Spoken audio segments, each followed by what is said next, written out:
Okay, everybody, I believe I am live right now. Believe that's the case. Okay. For those of you who've seen my previous live streams, this is not something I normally do. It's just something, the whole live streaming thing is something I just started doing on a weekly basis with my classic Clash of Champions and Saturday Night's Main Event streams. I typically don't do this right after a pay-per-view, but there was just so much stuff that happened this weekend. I feel like I need to just kind of get on here, review the whole weekend, get it all out of the way, and just kind of just run through everything. I've got like all my notes typed up and everything. So for those of you who have seen my previous streams, you know I typically interact with those in the chat room. I don't even know if anybody's in here right now. I'm just kind of hopping on here just for the sake of uploading something real quick. Not going to be doing a whole lot of interacting with the chat. I'm not doing that to be a jerk. I just want to make sure I get through everything. Maybe once I get through everything, I'll have a chance to answer a few questions afterwards, although I do have to be up for work in a few hours. But yeah, I saw so many shows this weekend. Well, 4 shows, not a lot of shows, but I saw so much material this weekend that I just feel like I got to come on here, you know, review everything and just kind of talk about everything that I saw this weekend. So this is probably going to go long. And if you're still on here by the end, after I've done reviewing everything, I probably will have time to answer a few questions. But until that point, let's just go ahead and dive right into WrestleMania 34 weekend, which was a massive weekend, was so much. I can't remember the last time I binged this much wrestling. From started Friday night, I watched the Hall of Fame. I watched Impact Wrestling versus Lucha Underground. Then on Saturday, I did my live stream of all 5 episodes of the main event, which ended up being a 5-hour stream. Then I watched NXT TakeOver New Orleans, and then on Sunday morning, earlier today, I watched ROH Supercard of Honor, and I finished that right before the Mania pre-show started. So I've pretty much been watching wrestling from noon all the way to now. So it's just been a nonstop stream of professional wrestling just all day long. So a little exhausting, but overall I did enjoy myself this weekend. It was a fun experience to get to watch all of this material, and good and bad. Some of it was terrific. Some of it made me want to hang myself. But overall, the overall experience was great because you know, I just got to see so many different companies and so many different talents, and you know, just deliver the best they could and deliver different shows. The one thing I can say about all 4 shows that I watched, none of them were alike. They were all different shows. I felt like I got a different experience out of each one.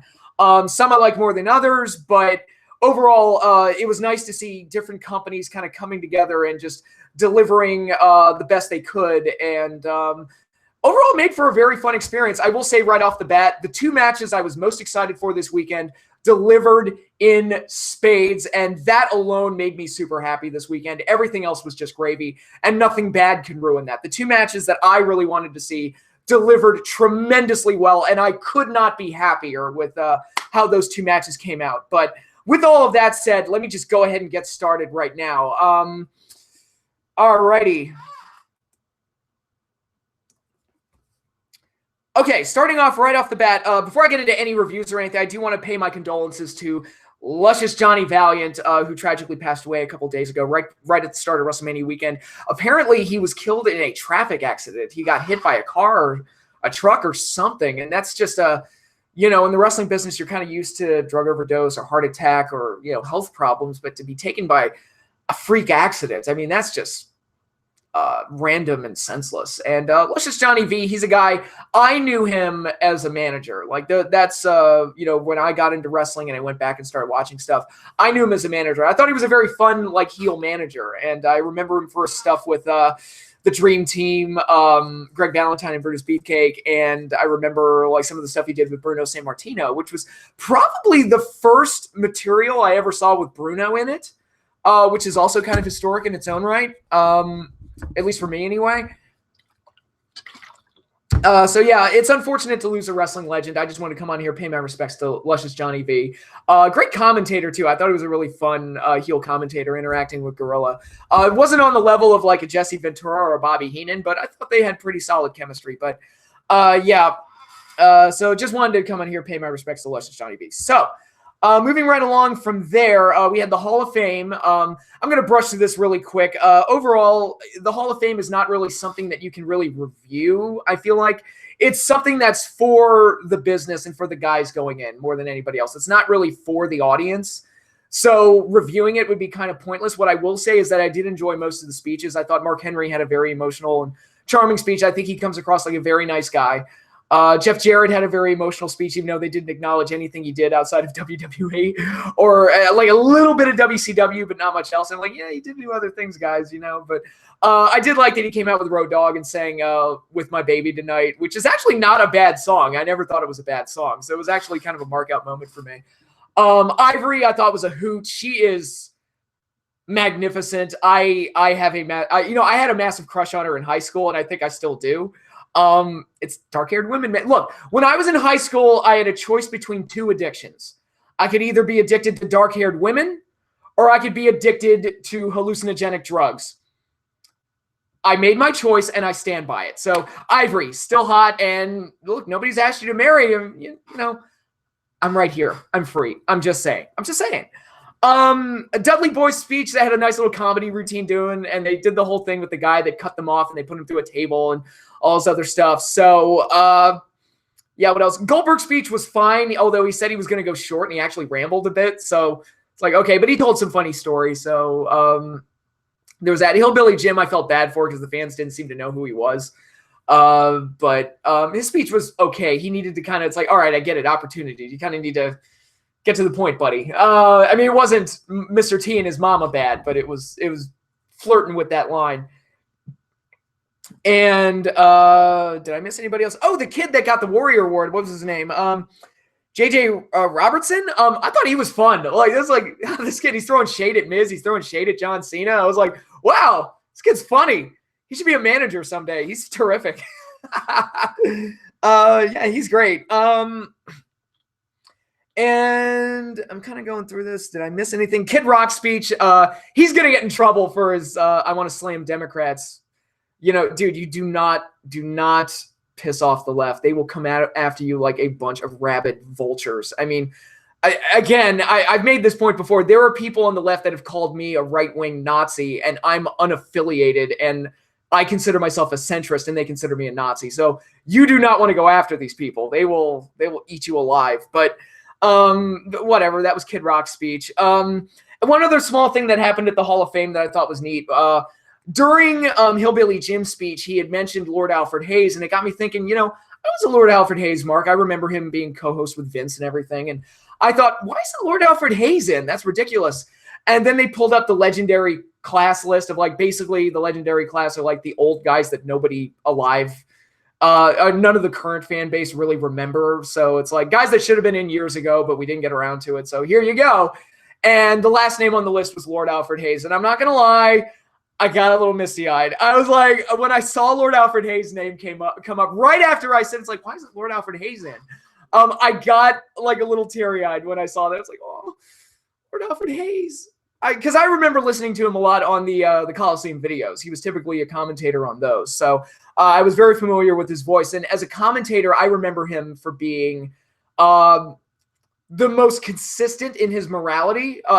The heel announcers were obviously very biased towards the heels, and you expect that. But the babyface announcers like Vince and Gorilla were so goddamn biased towards the babyfaces that they were just as bad in a lot of ways. But Lord Alfred Hayes, like if Hogan did something shady or wrong, he would say it's like, oh, that's not right. Hogan shouldn't do that. And that's my piss poor impression of a British accent. But I always appreciated Alfred for that, is that he was actually consistent in his morality. So those are my thoughts on the Hall of Fame. Overall, it was just a very nice, classy affair. And good to see those guys get honored, whether or not I agree with whether all of them belong in the Hall of Fame or not. It was just a nice experience all around. So there was that. Now I'm going to go ahead and jump into, let me get my pen. Going to jump into WrestleMania 34. Want to get the biggest show out of the way, even though it was the one I just got done watching. WrestleMania 34, overall, I didn't hate it. I didn't hate it. I didn't love it. It was overly long.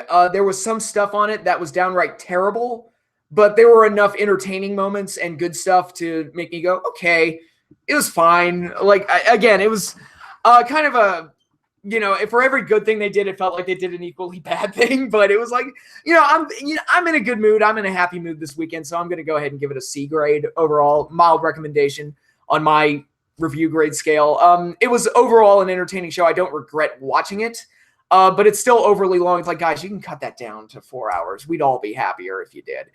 But let's go ahead and get started on the show itself. The finer details. Okay, I want to make this point because they kept showing this trailer for the movie based on Paige's life.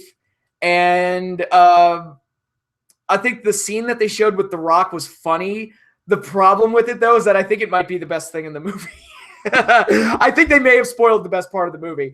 But we'll see. I guess we'll find out when the movie comes out. But Paige introduces the trailer, and she looks awful. Like, you can see her up close and like, hey, Paige, is that plastic surgery gone wrong? Is it drugs? What did you do to yourself? My God, you look terrible. Okay, so that's all I have to say about that.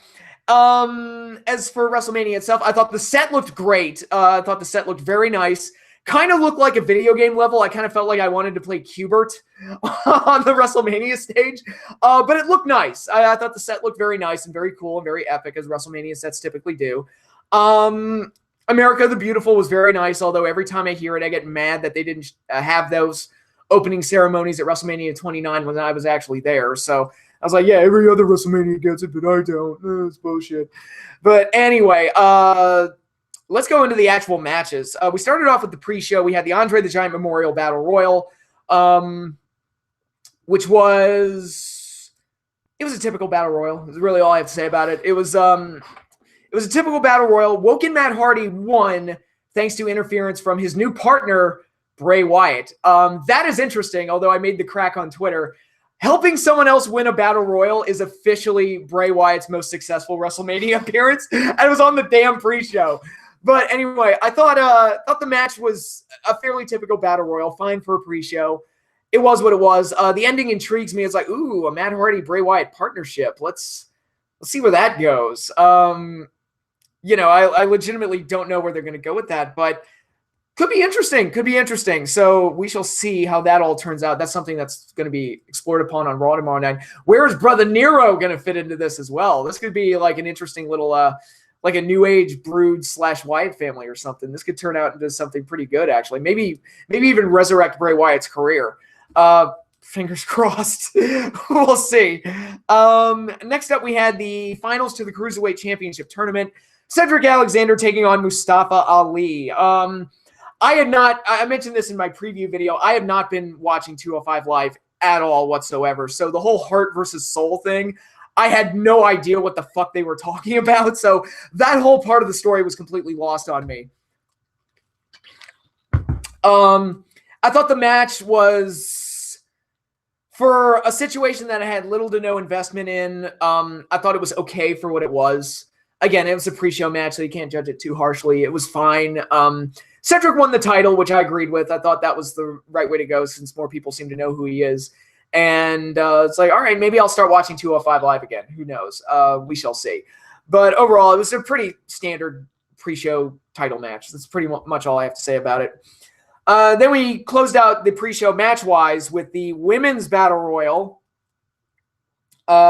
which was won by Naomi. Although, interestingly enough, probably the most interesting thing about the match itself is that it had a timing botch in the entrances where Becky Lynch came out for her entrance. And then a bunch of other girls came out randomly all in one lump sum. And I was like, what the hell? Like, why did Becky Lynch get an entrance and all the other girls didn't? And it looked like they were going to cut to commercial and something was off timing-wise. So I think what they were going to do was run the commercial, have all the girls come out during the commercial, and then when they came back from commercial, Bayley and Sasha would have made their entrances to finish up filling up the ring. I don't know how they timed that wrong. I don't know what happened there, but they were trying to I think they were going to try and create the illusion that the girls kept entering in one by one during the commercial, which is not what happened. So it's like, that's an interesting botch. I've never seen anything like that before. But Match itself, there were some neat things in there, like the NXT girls that were in it, like banding together and showing solidarity towards NXT. Although it was weird to see like the iconic duo working with anybody because they've just always been off on their own, acting like bitches. And yeah, that's pretty much all there is. It was fine. They brought the Bayley Sasha feud into this and played it into the end, which had a nice moment, but then Naomi, who had been thrown through the ropes, which I didn't even notice, wasn't eliminated. She just came into the end and threw out Bayley. So that was that. And it was just kind of like, it was fine. It was, again, it was a typical pre-show battle royal. And the Bayley-Sasha storyline was the main focus of it, even though neither one of them won. So it played out, except for like the actual result of who won, it played out pretty much exactly how I expected it to. So it was fine. Beth Phoenix and Paige were terrible on commentary. And although Beth Phoenix had a funny thing going where she would try to put one of the girls over, and then as she was putting the girl over, the girl would get eliminated. It was like she was like this bad luck thing. It's like Mickie James has more WrestleMania experience than any girl in this band, and then Mickie gets eliminated. And there was another one like this, like, oh, this girl I really like, and she's out. And it just happened a couple of times, which was kind of funny. But yeah, that pretty much wraps up the pre-show. Let's get into the main card itself. This is the real meat and potatoes of the actual WrestleMania event. 5 full goddamn hours. Why has it got to be that long? I don't know. We opened up with the Intercontinental title match. The Miz defending against Seth Rollins and Finn Balor in a triple threat match for the Intercontinental title. First disappointment right off the bat. Finn Balor did not come out as the Demon, which was unfortunate. I was hoping for like this really grand WrestleMania entrance as the Demon, and we didn't really get that. So it is what it is, unfortunately. And I know some people are probably going to call me homophobic because he did the whole thing with like the LGBTQ plus t-shirts that he has and entered, with a bunch of them. And it's like, okay, look, I'm not opposed to that necessarily, but I just wanted my Demon. Can't we have a gay Demon? I just wanted the Demon. He can be gay. I'm fine with the gay Demon. I just wanted the Demon. You can do both. I'm just saying. It was like being a demon doesn't exclude, LGBTQ plus or anything like that. I was just hoping for this grand entrance for the Demon at WrestleMania. We didn't get it, but especially it's disappointing, especially considering Prince Devitt at Wrestle Kingdom always had these really spectacular entrances, and at WrestleMania it's like, nah, never mind. But anyway, I thought the match itself was really good. I thought it was everything you want an opener to be. It was action-packed, had me on the edge of my seat. It was good.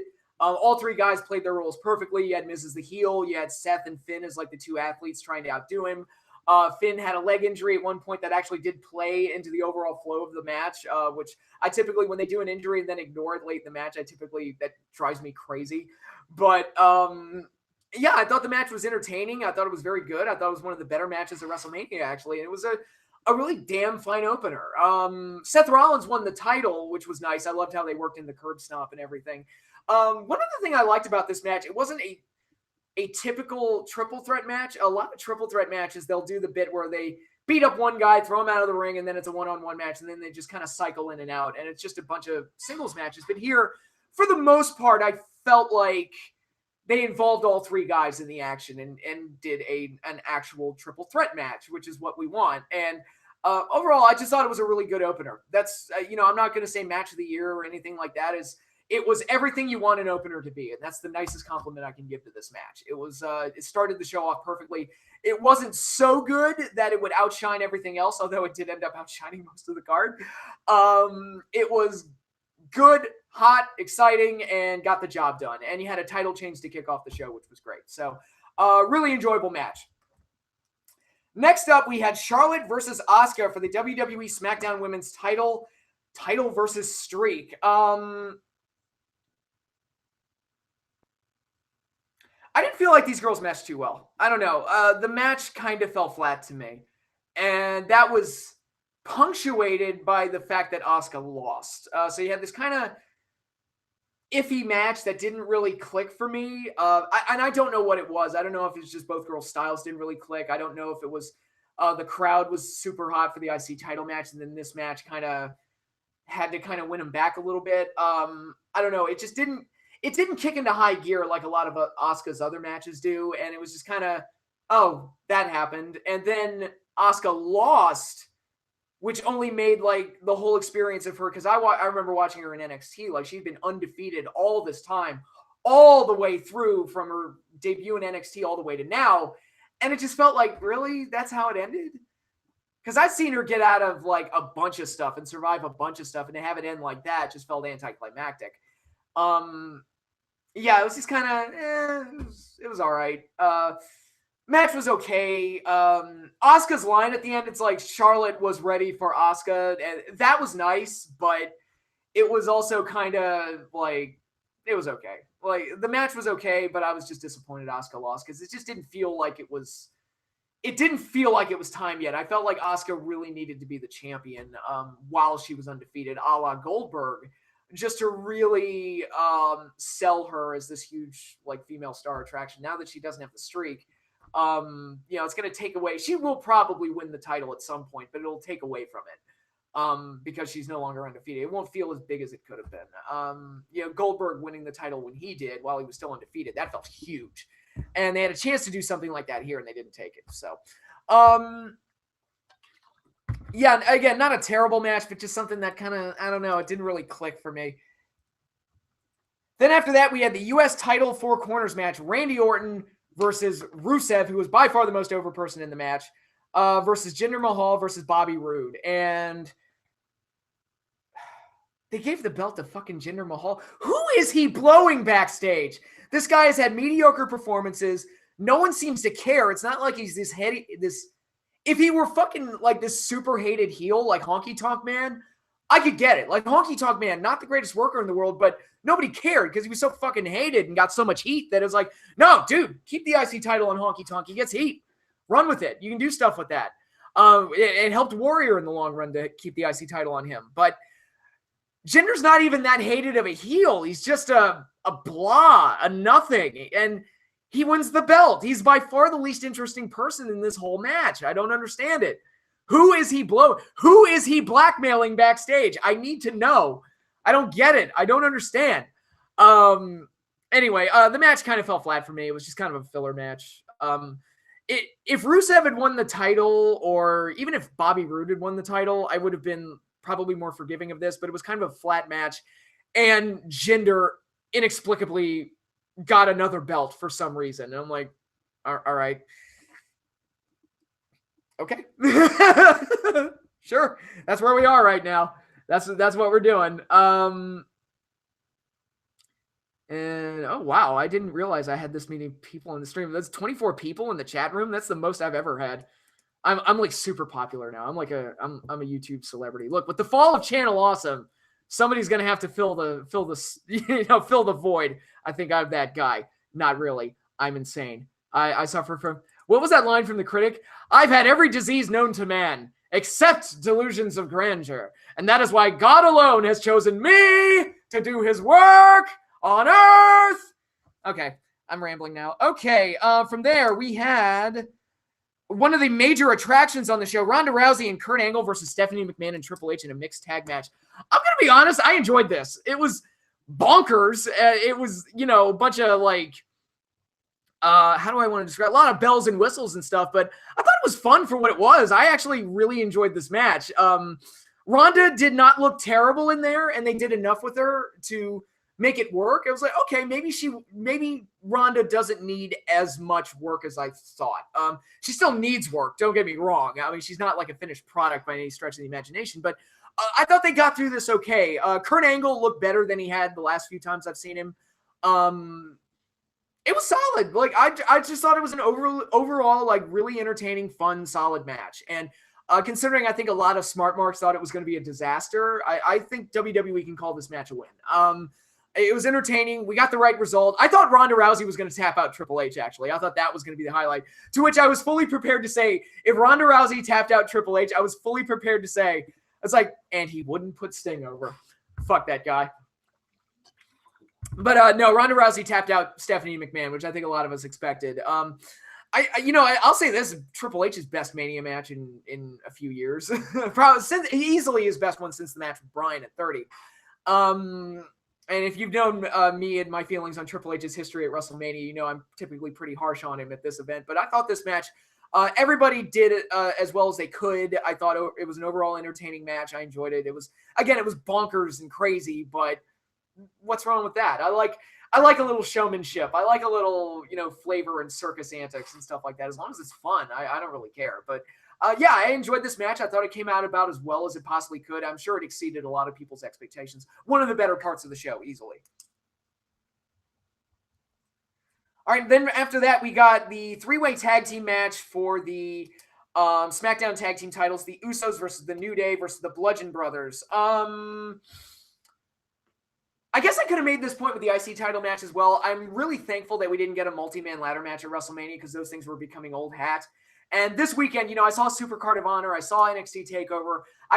Look, guys, I've had my fill of ladder matches. We're fine. I don't need another one. So I'm glad that they felt the need not to just cram one onto the show. They could have easily turned the IC title match or this one into one, and they didn't, and just kind of let it speak for itself. The IC title match in particular managed to excel. And he's like, it's funny when you reduce the number from 8 to 3 and have somewhat of a story there, and it makes the title feel a little bit bigger. And, guys aren't putting their bodies in too much danger, or at least not more than they normally would. And, yeah, we got this three-way tag. I guess I'll talk about the New Day's entrance, which really perplexed me. It's like, all right, we have a bunch of little people dressed up as short-stacked pancakes. Do they represent the Pancake Guild? Like, we represent the Pancake Guild, the Pancake Guild. I will say this, though. I did mark out for the Green Ranger trumpet or trombone bit from Xavier Woods, the Green Ranger dragon dagger. I'm like, immediately, I turned to my friends that I was watching the show with, and I said, if Dragon Zord fucking shows up and does a run-in, I'm all in for this. Like, I will mark out like a motherfucker. If Dragon Zord shows up or even just the Green Ranger shows up, I will mark out like a fucking bitch. But nah, it didn't happen. So yeah, the three-way tag,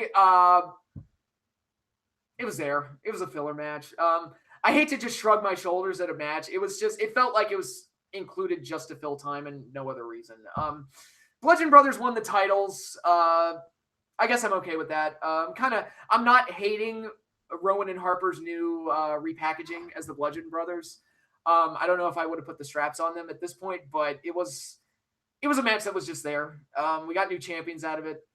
That's about it. I mean, New Day's entrance, as perplexing as it was more interesting to talk about than the match itself. So I'm just glad these guys weren't crammed into a ladder match where they had to kill themselves. So that's good. But overall, I thought the match was okay. Not really anything to write home about. Not anything that memorable either. So yeah.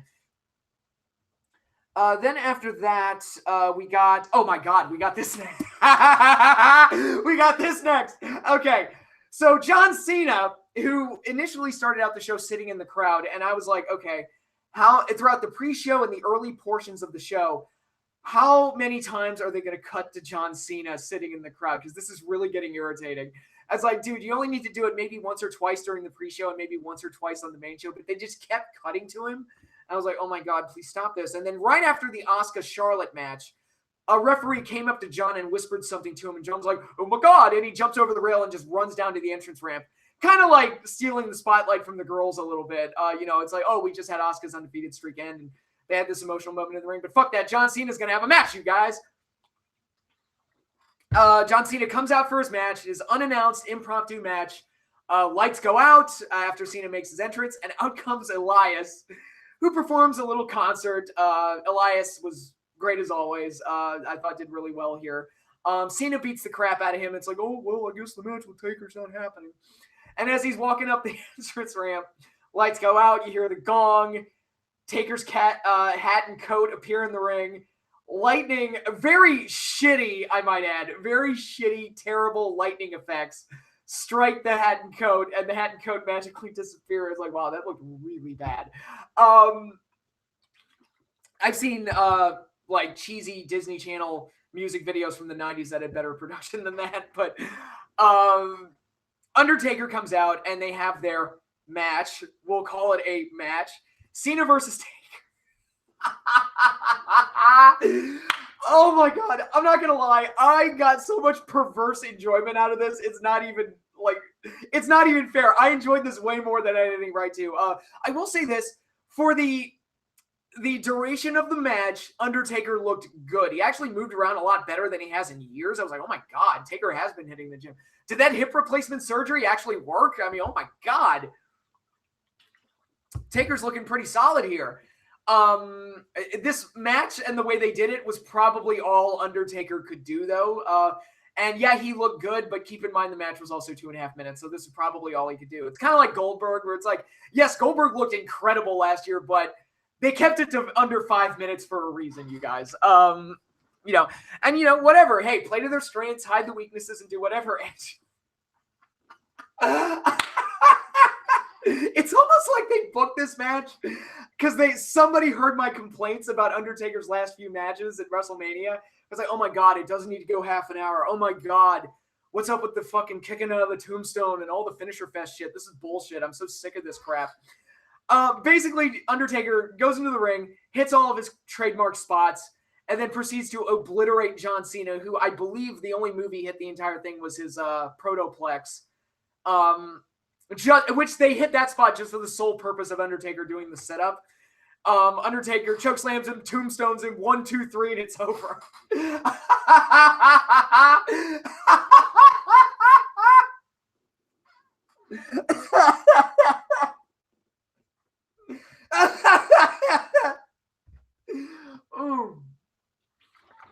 Oh my God, that was too funny. I enjoyed that way more. Oh my God. Oh, fuck. I enjoyed that way more than I had any right to. So, hey, you know what? If they're just going to use Taker for these legend, pop-up spots and he beats the shit out of John Cena, I'm okay with that.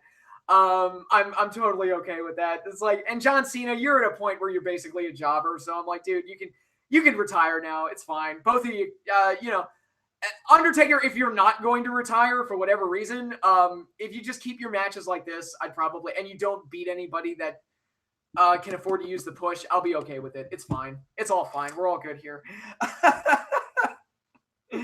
Oh my God. I actually the way this all came off. I actually did kind of enjoy it. And I'll say this, Undertaker's best match in years. Yes. We'll call it a match. But I actually did enjoy this. Oh my God. That was great. I just love that they did all this build up to John Cena, facing the Undertaker, it's going to be this epic showdown, and it turns out to be a squash match. That's just terrific. I love that. It's terrific. Next thing after that was the long-awaited return of Daniel Bryan and Shane McMahon taking on Kevin Owens and Sami Zayn. First of all, it was very emotional for me, and I can't imagine what Daniel Bryan was feeling, but it was very emotional for me to see Daniel Bryan step back into the ring again, and that alone made the match worth it for me. The match itself, under normal circumstances, would have been a good match, not a fantastic match, but the emotional investment of seeing Daniel Bryan return to the ring and look like he hasn't missed a step, taking bumps like the powerbomb on the apron and various other things, I was like, you know what? That was one of the best parts of the show. Maybe even the best part of the show, just because it was I know how much that meant to Daniel Bryan. It meant so much to us, the fans. And it was one of those, I mentioned Lord Alfred Hayes at the Hall of Fame kind of made me tear up a little bit. I was getting a little emotional watching that. I was like, good for Bryan. Good for him. This was, and I'm glad, there were predictions of a heel turn and doing all sorts of craziness. I'm like, no, let us enjoy the moment. And they let us enjoy the moment. So I did enjoy this. I thought it was good. I thought it was enjoyable. I liked taking Bryan out of the match early and making him the big hero as it all played out. Kevin Owens was awesome in this, the shit talking he was doing throughout the match. Kevin Owens was great. I was I love the way he shit talks. It's fantastic. I also like his tradition of his WrestleMania shirts, where it's the KO Mania. And every year he comes back for WrestleMania, he adds a number to it. So it's the next year's WrestleMania. He takes that logo and just puts KO over Wrestle. And this year it was WrestleMania 3. I love that tradition. And I'd love to see that keep going. But I thought this was an entertaining match that, just had so much emotion attached to it just for Daniel Bryan's return. So very good stuff. And one of my favorite parts of the show. And after that, we had the Raw Women's Championship. Alexa Bliss defending against Nia Jax. I really felt bad for Alexa Bliss in this match because she had a couple of bad falls. There were two spots in particular where she came down on her knees. Like, not like on her knees, but like she landed in a way where I felt like she could have blown her knees out. It looks like she didn't, which is good. But I was like, some of those falls she took were scary. Match was okay. That seems to be the theme for a lot of these. It was there. I probably would have liked it more if it were shorter. And it was one of those matches I felt like, look, get to the point. Have the heel run away. And then the monster babyface gets her hands on her and rips her apart and rips her to shreds and wins the title. I felt like it didn't need to go as long as it did. It was fine. I didn't hate it, but I didn't love it either. It was just one of those matches that was just there. They did the title change we all expected, and that was that. Next up was, from a Smart Mark perspective, the most heavily anticipated match of the weekend. AJ Styles defending the WWE Championship against Shinsuke Nakamura. First thing I'll say right off the bat, Nakamura wins for entrance of the night. I thought his entrance was great.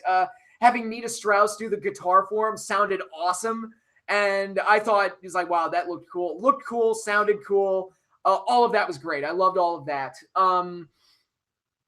Now, if you think back to my preview of this match, I said, look, I love both guys, and I thought the match they had at Wrestle Kingdom 10 was amazing. My big problem here, though, is that the build-up didn't quite get the heat that I felt it needed. Like, I think I made the comment, it's like, I'd like to have a little sizzle on my steak. I'm not saying it has to be like the most dramatic soap opera or anything, but it just felt like the match promotion was, hey, we're doing this. And that was that. And that kind of played into the match a little bit. I thought the match was, again, I thought it was fine. It was probably even a little above average, but it wasn't like this runaway classic I think a lot of people thought it was going to be. Kind of like my feelings on Punk and Jericho at 28, where it's like everybody's expecting it to be this classic, but it just kind of was like, that was okay. Like, it wasn't terrific. And I think that's also coming from me as someone who watched their previous match at Wrestle Kingdom 10. I've seen them do much better because that match at Wrestle Kingdom 10 was incredible. Like, absolutely incredible. And you could see why they would want to have that match on a WrestleMania stage, but I didn't feel like this was the runaway show stealer that a lot of people expected it to be. But it's still cool that AJ Styles went into WrestleMania as the defending WWE champion and successfully retained. That was also the other fun part, is like, oh, AJ kept the belt. I thought the finish was cool where he did that unique counter into the Styles Clash, and I liked it whenever he broke out the calf killer because that's just such a cool looking submission. But the match itself was okay. Now, what was better than the match itself was the post-match. That was awesome. And it's like, all right, I talk about I want sizzle for my steak. This is what I want. Nakamura loses. He puts over AJ, and then he kneels down before him and gives him the belt. And like this big sign of respect. And it's, in my mind, again, having seen the Wrestle Kingdom match, it's like, all right, this is AJ and Nakamura, or this is Nakamura returning the favor for AJ because AJ put him over at Wrestle Kingdom 10. So it's kind of like, all right, when they did that match, AJ and them ended in mutual respect and they bumped fists and everything. Again, I'm using New Japan stuff as part of my headcanon for this feud. And here it's like Nakamura looks like he's going to return the favor and show respect to AJ and present him with the belt. And then AJ takes the belt. Boom! Low blow. Nakamura then proceeds to kick the ever-living hell out of AJ Styles. I'm like, that's what I want. That's what I want. It's like, all right, Nakamura is a sore loser. He thought that he was going to be presented, he was going to be coronated as the king of wrestling at WrestleMania on the grand stage that he's never been on before. He won the Royal Rumble, defeating John Cena and Roman Reigns, and now he's going to march into WrestleMania as the crowned new World Heavyweight Champion. And it didn't go the way he planned it, so he's a sore loser, and fuck him. Fuck him, you dirty, rotten bastard. I hope AJ kicks your face off. Now, when they do the inevitable rematch, I'm going to be way more excited for it because it's got a lot more heat now. So the match itself didn't really do it for me. The post-match was amazing, and I'm totally excited for future rematches between the two. So in that respect, it did its job. The match wasn't the classic I think a lot of people wanted it to be, but I really enjoyed all the stuff that they did post-match. I thought that was very cool, and I definitely want to see another AJ Nakamura match now that we have this element of the story thrown on top of it. Sadly, though, I think a lot of people thought I would mark out for this match a lot more. If you'll notice, I put in the description my top 10 favorite matches for the weekend. AJ Nakamura is not on there. It just didn't quite live up for me. It just didn't. And it's unfortunate, but I think they have now that they've done this angle, I think there's a much higher potential for them to reach the level that they're capable of. By the way, Dave Meltzer reported that Tanahashi and Okada were in the crowd, like invited as special guests of AJ and Nakamura to witness the match, that's really cool. I almost wish they didn't. If they did, I missed it, but it would have been really cool if like they cut to Okada and Tanahashi in the crowd. That I would have marked out for that. But anyway, moving right along from there, we had the Raw Tag Team Title match. The Bar defending against Braun Strowman and a mystery partner of his choosing. Bar's entrance was a little weird. I mean, I get it was New Orleans, but it was a little weird. And then Braun proceeded to say that his tag team partner would be a member of the audience. So for what felt like an eternity, Braun Strowman is going around the audience waiting to point someone out to choose as his tag team partner. And I'm like, okay, number one, this is stupid. Number two, they seem to be really stretching for time here. It's like my friend who I was watching it with, he said, did Brock Lesnar have a stroke backstage and they're stretching for time? Like, what the hell is going on here? And I don't know, man. It was like, my friends who were watching it with me, they had to go home because, again, the show's running late and they have to get up for work in the morning. Knock on wood, I should do the same thing myself, but, I'm stupid. I got to do my video reviews. And, so I had to walk them to their cars and get my visitor's pass, my parking pass back and all that other stuff. So I actually didn't see the match. We walked out right after Strowman picked the kid, Nicholas, to be his partner. I didn't see the match. I'm assuming it was garbage.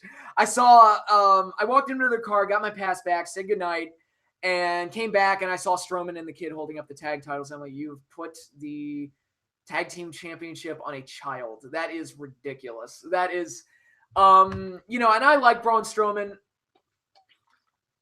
And I've been wanting him to win a title. They did it in the stupidest way possible. It's like, God, really be careful what you wish for, man. But it's just like, oh God, are they going stupid babyface route with Braun? Because if they do, I'm like, that's going to hurt him big time. But I thought the whole concept of it was stupid. Again, I didn't see the match itself because I was out of the room, but it was the whole thing was just really, really stupid to me, and I did not particularly care for it.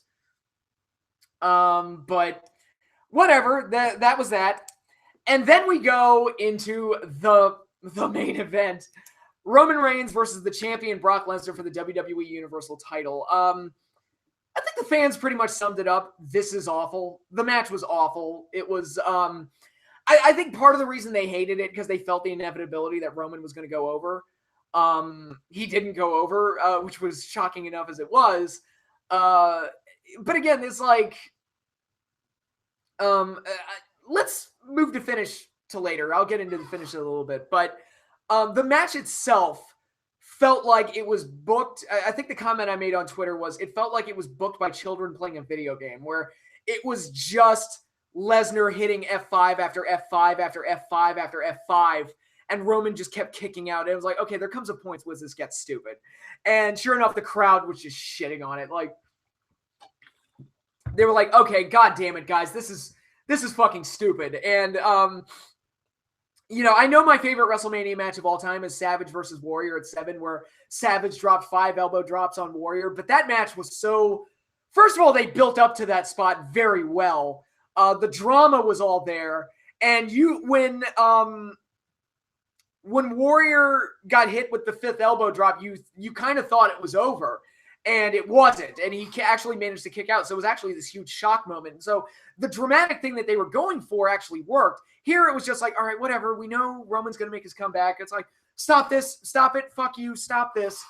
And the match was like, it was weird. It felt like it was going long, but it wasn't that long. Because I looked at how much time was left in the show, and I'm like, there's not that much time left. But so I know it didn't go that long, but it felt long. And I was just like, just waiting for it to be over. And I have a huge fuck you towards this match because this match was awful and was by far the worst main event that I saw this weekend by a huge margin.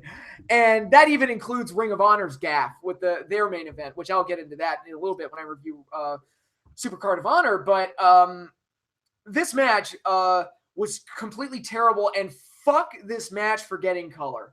I was so mad when this match got color, and I'll get into why when I talk about NXT TakeOver, but I was like, really, this match is the one that you bent your PG rule for? This is the one that you decided to go, okay, this one can have blood. But the match that actually did need blood didn't get it. Fuck you. And, when Vince said a few weeks ago on Raw that does Brock have special privileges? Yes, he does. I was like, yeah, you ain't whistling Dixie, man. And that's proof of it right there. It's like this completely terrible match, and he gets to have blood in his. That's bullshit. But, so yeah, Brock Lesnar retained, which, again, I'm not unhappy that Roman lost. I'm just saying, like, because we all thought Roman was going to win. And it's like, okay, fine, he didn't. They shocked us. But now I ask, like, well, what was the point of the whole thing? Like, why'd you even do the match? Like, so you tortured us with this match that nobody wanted. The match itself was terrible, and then nothing was achieved. So it's like, well, that was an empty void of a WrestleMania main event if there ever was one. Nothing at all was achieved at all whatsoever. I mean, even the WrestleMania 2000 main event had a Vince heel turn. It was a heel turn that nobody wanted, but it made me groan at the time, but at least they did something. This match just achieved nothing. You could have not done the match and you'd be in the same spot that you were in yesterday. So, so WrestleMania, like I said, it had its entertaining moments. Loved the return of Daniel Bryan. I loved Nakamura's heel turn. I got a perverse enjoyment out of the Undertaker-Cena match for what it was. I thought the IC title match was really good. I thought the Ronda Rousey, Kurt Angle versus Stephanie and Triple H match was really fun and exciting for what it was. There was a handful of really entertaining things on the show, but once again, it was overly long. A lot of stuff fell flat, especially the main event, among other things. It was just kind of a mixed bag WrestleMania, but I think the good things kind of entertained me enough to where I can give the show a mild recommendation, give it a C grade. Didn't hate the show, which at this, with WrestleMania being as long as it is, I guess that's all I can ask for, because it's really getting harder and harder for them to maintain these super, super long shows every year. It's like, guys, you can shorten it to 4 hours. We'll all be okay. But those were my overall thoughts on WrestleMania 34. So another WrestleMania is in the book, you guys. We're all good here. Actually, now that I've reviewed WrestleMania, let me jump into the chat real quick and see what you guys are also talking. Main event was so weird. Yes, it was.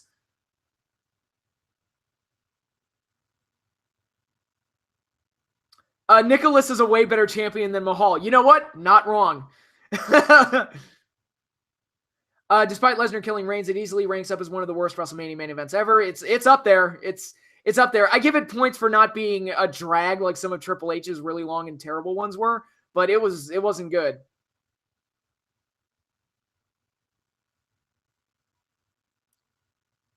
The Raw Tag title match was a what the fuck moment. Yeah, okay. Suzuki was there too. Okay, that's it. Suzuki was also in attendance in WrestleMania. That was awesome. Actually, what exactly, because this also broke right before WrestleMania, what was the altercation between Alicia Fox and Ronda Rousey's husband? What exactly happened there? Because I know Alicia Fox got pulled from the Women's Battle Royal, but that's really all I know about it. I don't know if anybody else heard about that, but apparently there was video footage of Alicia Fox getting into an altercation with Ronda Rousey's husband, and it led to her being pulled from the Battle Royal. I missed your thoughts on Asuka versus Charlotte. Can you please repeat them? Yeah, I thought the match was okay. I didn't love the match. I thought ending Asuka's streak was a little anticlimactic. Insert Krusty the Clown. What the hell is that? Yeah, yeah. NXT TakeOver killed this. Absolutely correct. I'm going to get into NXT TakeOver in a bit. I love how the F5 got zero reaction when Roman kicked out. Yeah, right.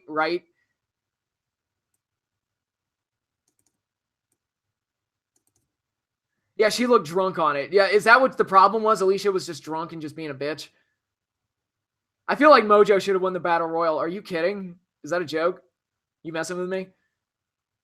Okay. So with that, glad to see you guys on the stream. Hopefully you all are having a good time discussing the fallout of WrestleMania, as much fun as I am. So who do you have to beat Brock eventually? At this point, I have no idea. I know you, Kyle Enjoys Wrestling, you said something on Twitter about Bobby Lashley, who is going over there, so I guess we'll have to wait for Raw tomorrow night to see how all that goes. Mojo is awesome. It's like, dude, I'm a Maryland boy and I can't stand Mojo. That's Strowman versus Brock. They already did Strowman versus Brock and he beat him with one F5. So that's kind of, whatever. Is what it is. But anyway, okay, with that, we're kind of wrap up here with WrestleMania. Like I said, overall, I thought the show was okay. There were some entertaining moments and things that I really enjoyed. A bunch of other stuff I hated, but mixed bag WrestleMania. I'm going to err more on the positive side because I really did enjoy the stuff that I liked. And we're going to move right along to NXT TakeOver New Orleans, the NXT special that happened last night. And overall, once again, I thought it was another really good NXT TakeOver special, mainly because of the main event that I've been waiting almost a year to see. I really enjoyed that. But before I get into the main event, let me just run down all the matches one by one.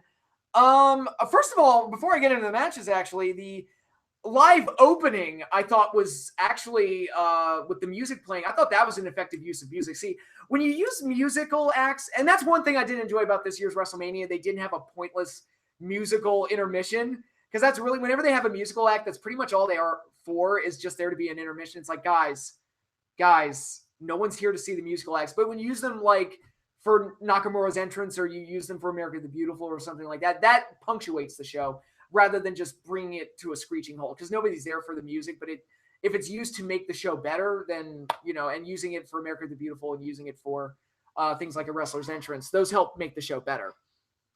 So here's your MVP and LVP of this WrestleMania. Ooh, good question. I'd have to think about that. I actually didn't think about that. As Zelina Vega bodysuit was on fire. Yes, Zelina Vega. Dark-haired women, man. What do I keep saying? I love my dark-haired women. She was looking very hot at NXT TakeOver. But anyway, we opened up NXT TakeOver with the 6-way ladder match to crown the first ever NXT North American champion.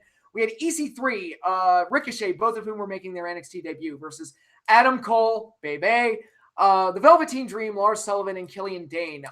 This match is getting wild praise online. It's being praised as like one of the best matches of the year. It's being called one of the greatest ladder matches of all time. And am I going to be the poison pill am I going to be the asshole here that say it's not as great as everyone says it is? It's a perfectly enjoyable multi-man ladder match. And if you followed my channel for any extended length of time, you know that I'm not the biggest fan of multi-man ladder matches. I feel like, I won't say if you've seen one, you've seen them all. What I will say is that if you've seen one, you've probably seen 90% of them. And I would put this in the 10% of multi-man ladder matches that does leave an impression.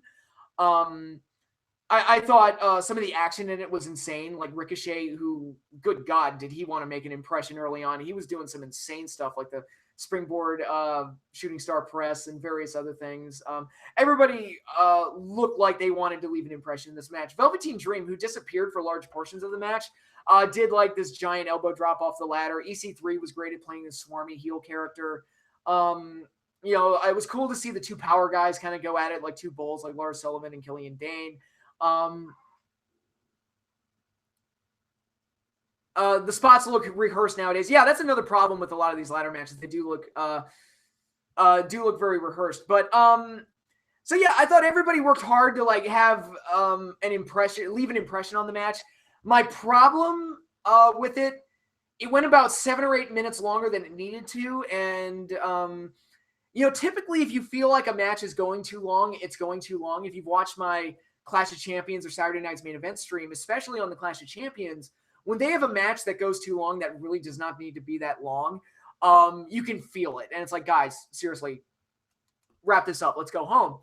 And this match, certain matches can go long. My two favorite matches this weekend went very long, close to 40 minutes. I didn't feel it. I was on the edge of my seat the entire time for both bouts. So they were able to tell a story that paced itself out and held my attention for the full time that they were out there.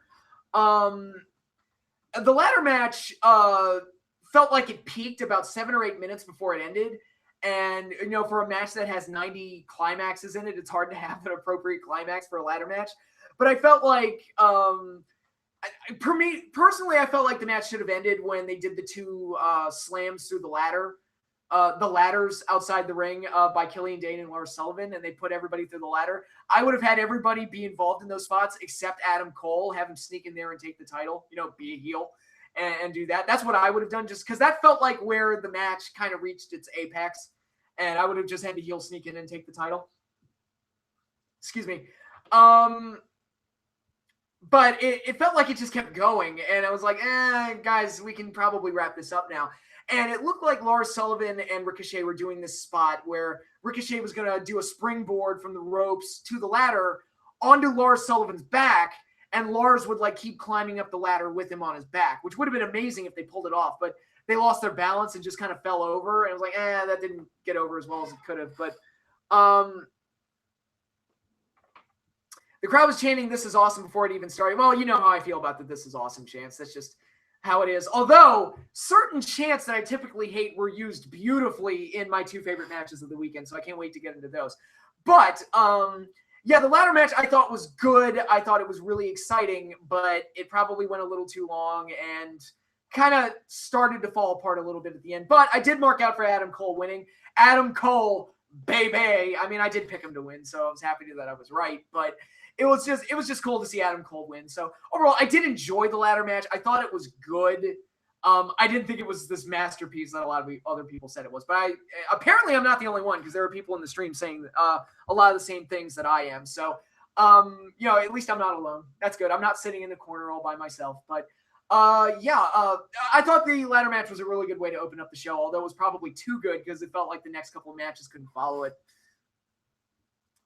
After that, we had the Women's Championship match. Ember Moon defending against Shayna Baszler for the NXT Women's title. Again, I felt like following the ladder match kind of killed the crowd, and they had to kind of win the crowd back, which they kind of did towards the end.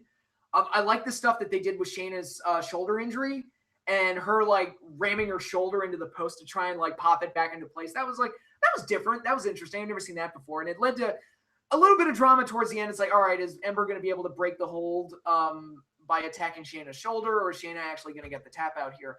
Shayna won the title. It was the match overall was okay. It looked a little clunky in the early minutes, but it got better as it progressed, so I won't hate on it too much. It was fine. It was a perfectly fine match, and I don't begrudge Shayna winning the title. Ember's probably going to get moved up at some point really soon, maybe even tomorrow night on Raw. So giving the title to like a strong monster heel is probably the cool thing to do. So I was okay with this. I enjoyed the decision of putting the belt on Shayna Baszler. Match itself was kind of not nowhere near one of the better NXT Women's title matches, but it was fun for what it was. And we're through page one, guys. Whew, getting there. We're getting there. Then after that, we had the Undisputed Era defending the NXT Tag Team titles against the Authors of Pain with Paul Ellering and the team of Roderick Strong and Pete Dunne in a triple threat tag team match that also had, in addition to the NXT tag titles, it also had the Dusty Rhodes Classic Cup on the line as well, determining which team would have both. I'm going to be completely honest here. I did not like this match. I thought this match was sloppy. I thought it was clunky.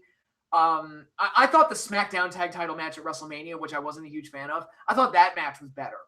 That's how little I thought of this match. I just thought the timing was off between everybody involved. Not all six, really the five, because poor Adam Cole, he had to pull double duty for the injured Bobby Fish, got taken out of the match pretty early.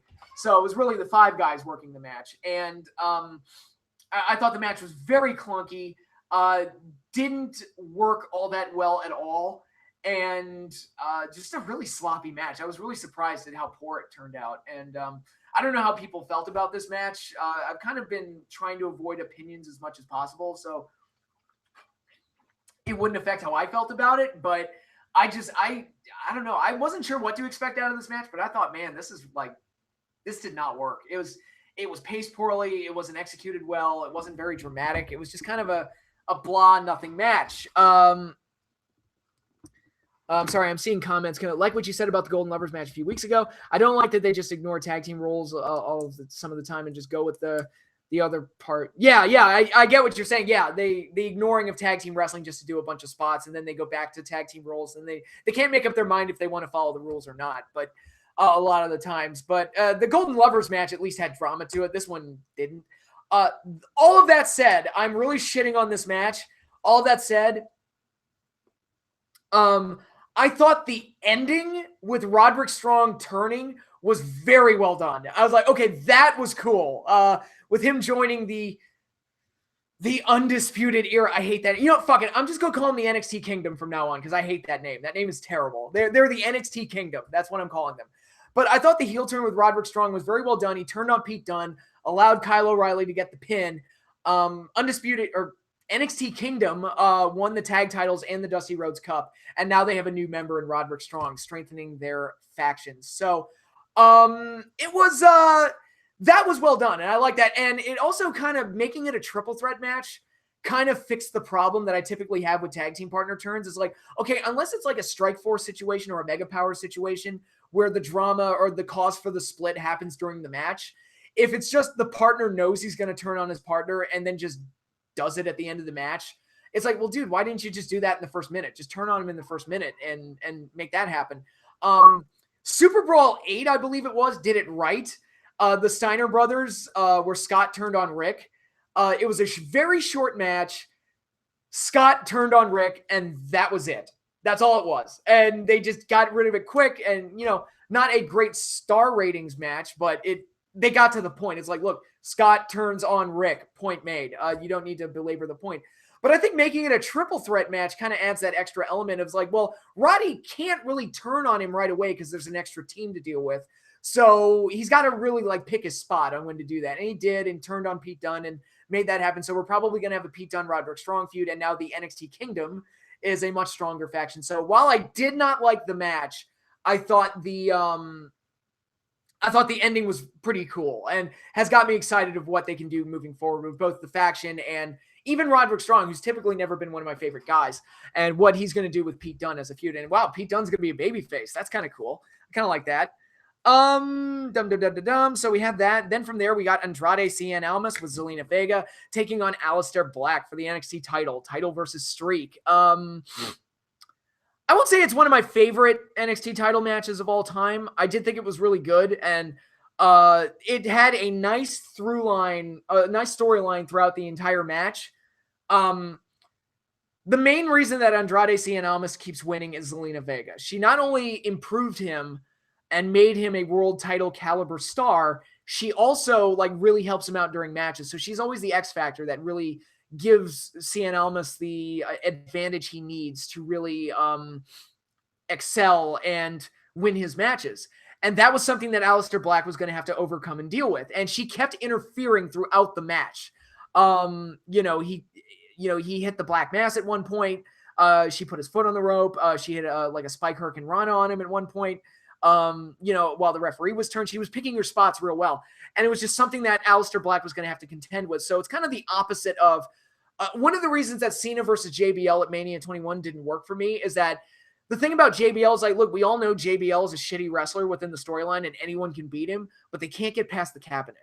They can't get past the interference. And that's the thing that fucks up all the baby faces, that JBL keeps winning because he has all these guys helping him and he's lucky as hell and all these fluky things happen that assist him and help him retain the title. And Cena should have had to overcome that, and he didn't. And that's why that match felt anticlimactic. So if Aleister Black is going to beat Almas, he has to overcome Zelina Vega. And the first time she had a miscommunication, it threw Almas off, and Aleister Black was able to put him away, win the title. Beautiful. Love the booking. Really enjoyed the match. Really good. Happy to see Black win the title. I think he's been one of the better acts on NXT for a while. I thought he had a really good showing here. Glad to see him win the belt, and just good stuff. It was just really good stuff. And an appropriate end to Andrade Cien Almas's surprisingly successful NXT title reign, because when he first came to NXT, I did not like him. I was like, this guy is boring. He is bland. There's just nothing to this guy. But they turned him heel. They gave him a manager, and everything just kind of clicked. It was just, they fixed all the problems, and everything just kind of fixed itself from there. So, really enjoyed that match. It was a really good show. But the true main event was the match I've been waiting forever to see. Been waiting almost a year for it. Johnny Gargano versus Tommaso Ciampa in an unsanctioned fight. the former members of DIY, former friends, former, for all intents and purposes, brothers, waiting months and months and months and months for this eventual showdown, and to finally get it. I can honestly say my expectations were high. They exceeded my expectations. I thought this match was a beautifully told story. And the opening really set the tone with Tommaso Ciampa coming out with absolutely no music. And that to me was just so perfect and really set the tone and really told you everything you needed to know about Ciampa, where he's this cold-hearted psychopath that really doesn't give a shit. And Johnny just looked like the ultimate babyface and Ciampa looked like the ultimate heel. Now, to get the negative out of the way, the one minor complaint, I'm going to tie this into the main event at WrestleMania. It is bullshit that Lesnar Roman got color, which tells me it's like, okay, so they're open to having color in their matches. Even if it is just making an exception for Brock Lesnar, they're willing to have color. Ciampa versus Gargano, that match needed color. I was like, that's the one thing that was missing. And I was like, God, yeah. And I know it's PG. I know that they don't want to do it, but then they did it at WrestleMania. So I'm just like, whatever. Who the fuck cares? Like, come on, just give us the color. Just let the fight live up to its full potential. But without color, I thought the match was absolutely amazing. I was on the edge of my seat the entire time. And this is one of those matches where the crowd completely bought into the entire story. And, the real indicator that they really were digging the entire story and were loving every second of it, were fully invested. You get to the spot where it looks like Ciampa had uncovered the mat and was going to slam Gargano. He was going to pile drive him, I think, onto the concrete. And they moved away from it. Gargano got out of it, and they kind of like moved away from it for a good portion of the match. Then they came back to it, and Gargano managed to sunset flip powerbomb him back first onto the exposed concrete. And the crowd chanted, "You deserve it. You deserve it." And it was one of those beautiful reactions. It's like, okay, that's where "you deserve it" chant works, because it's like you are so invested in the story and you hate the heel so much that you're chanting "you deserve it" when he gets slammed onto solid concrete. That is incredible. And I love the reaction to that. And the fans were just so behind Gargano and so hateful of Tommaso Ciampa. They were chanting "fuck you, Ciampa" before the match even started. It was wrestling perfection. And why was the main event of TakeOver better than the main event of WrestleMania? Because it was just a better told story. It was just amazing. And it was this, they didn't do a lot of pretty things in the match. It didn't look like a choreographed, like high-flying affair. It was a down and dirty fight where they just beat the shit out of each other. And there were so many moments in this match where, I feared for Gargano's safety, and in that good way, it's like, oh my God, Ciampa's a psycho. He's going to kill him. And I just wanted him to fight from underneath and get his win. And there was at one point where Gargano exposed the middle turnbuckle. And I thought when they were fighting with the tape and they were kind of tied to each other, I thought Gargano was going to like flip him into the turnbuckle. So I was kind of like, do it, flip him into the turnbuckle. He didn't do it. It was like, I wish he did. But it was, there were so many like brutal shots in this match, and everything just kind of worked out beautifully. And it got to this point where I was like, oh my God, if Johnny Gargano loses, I might cry. Cause it was, I'm an emotional guy, I guess. And it's one of those matches I wish I had had a camera on me and you could have seen my live reactions to it. Cause it's one of those things you would have thought it's probably the type of thing that people that aren't wrestling fans would have looked at and like, oh my God, this guy's a nerd that doesn't know wrestling's fake. And he's just reacting to it because he's yelling, I was yelling, "Fuck you, Ciampa." And I was yelling, come on, Johnny, get out of it. And whenever it looked like Johnny was going to lose, I was like, no. And I was like, come on, Johnny, kick out. And I was just fully invested in it. And I was jumping up and down. And again, I was fully prepared to let the tears go if Johnny lost. And it's one of those things that, if you show it to a non-wrestling fan, if you show those reactions to a non-wrestling fan, I would have probably been made fun of. But I'm like, dude, it's a story. It's theater. It's entertainment. It moved me. It touched me emotionally. That's what I want. That's what I want out of pro wrestling. That is awesome. That is wrestling. And that's the type of stuff I always wanted from pro wrestling. And I thought Ciampa and Gargano did a magnificent job all the way through. And it all built to a wonderful finish where Gargano broke the crutch in half and looked like he was going to like jam it into Ciampa's face, a la like Magnum TA and Tully Blanchard at Starrcade 85. and Ciampa kind of gave him the puppy dog look, and it looked like it's like, all right, dude, let's. And they had that callback to the CWC where they kind of sat down and kind of consoled each other, and it was like you kind of think that they're going to make amends, but then I noticed, oh no, the leg brace. I saw where the leg brace was. I'm like, no, Johnny, don't. And then Ciampa grabbed the leg brace, swung it at Johnny's head. Johnny ducked, locked in the Gargano escape, and then used the leg brace. Well, actually, it was funny. Before he did that, Ciampa, while he was in the submission hold, still had the brace in his hand. I'm like, get it away from him. And Ciampa or Gargano used the brace, readjusted the Gargano escape, and just tore it over Ciampa's face to get the submission, get the win.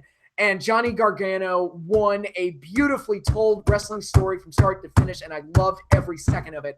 Match of the weekend, without question. There's only one other match that even comes close, and I'm about to get into that when I talk about Ring of Honor, Supercard of Honor. And it was an absolutely incredible experience. And it's one of those wrestling matches like, man, if that's not the match of the year, I can't wait to see the match that tops it, because that was absolutely beautiful. Now, the question is this the best NXT match of all time? It's up there.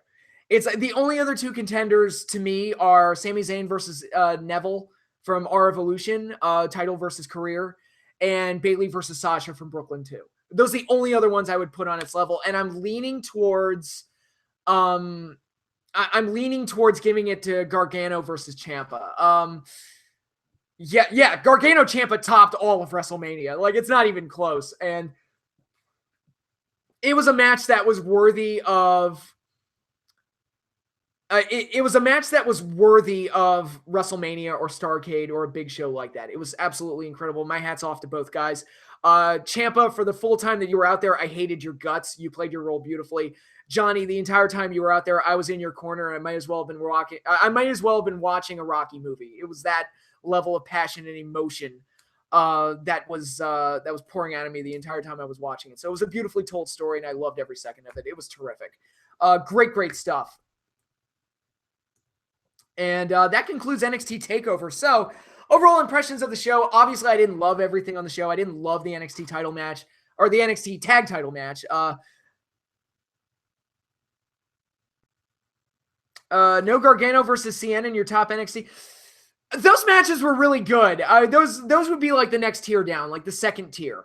Because I think the emotional investment of Sammy winning the title with his career on the line, and Bayley finally winning the NXT women's title, and Gargano finally getting his revenge on Ciampa. Those things kind of put those matches over the top for me as like my personal favorite matches in NXT. But the Gargano CN matches, those are really, really good. So that would be like the next tier down, I would think, from those three.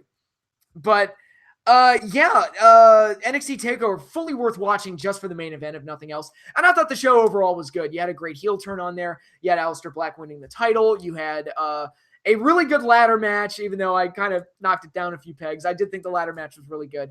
New champions were crowned, stories were developed, and you had an excellent payoff to the longest running feud they had going. So really, really great stuff. Loved it.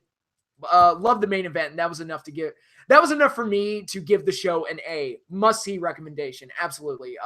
NXT TakeOver was fantastic. Isn't it great having a babyface you like in the main event? Right? Isn't it great? It's terrific. All right, so from there, we've got two more shows to review.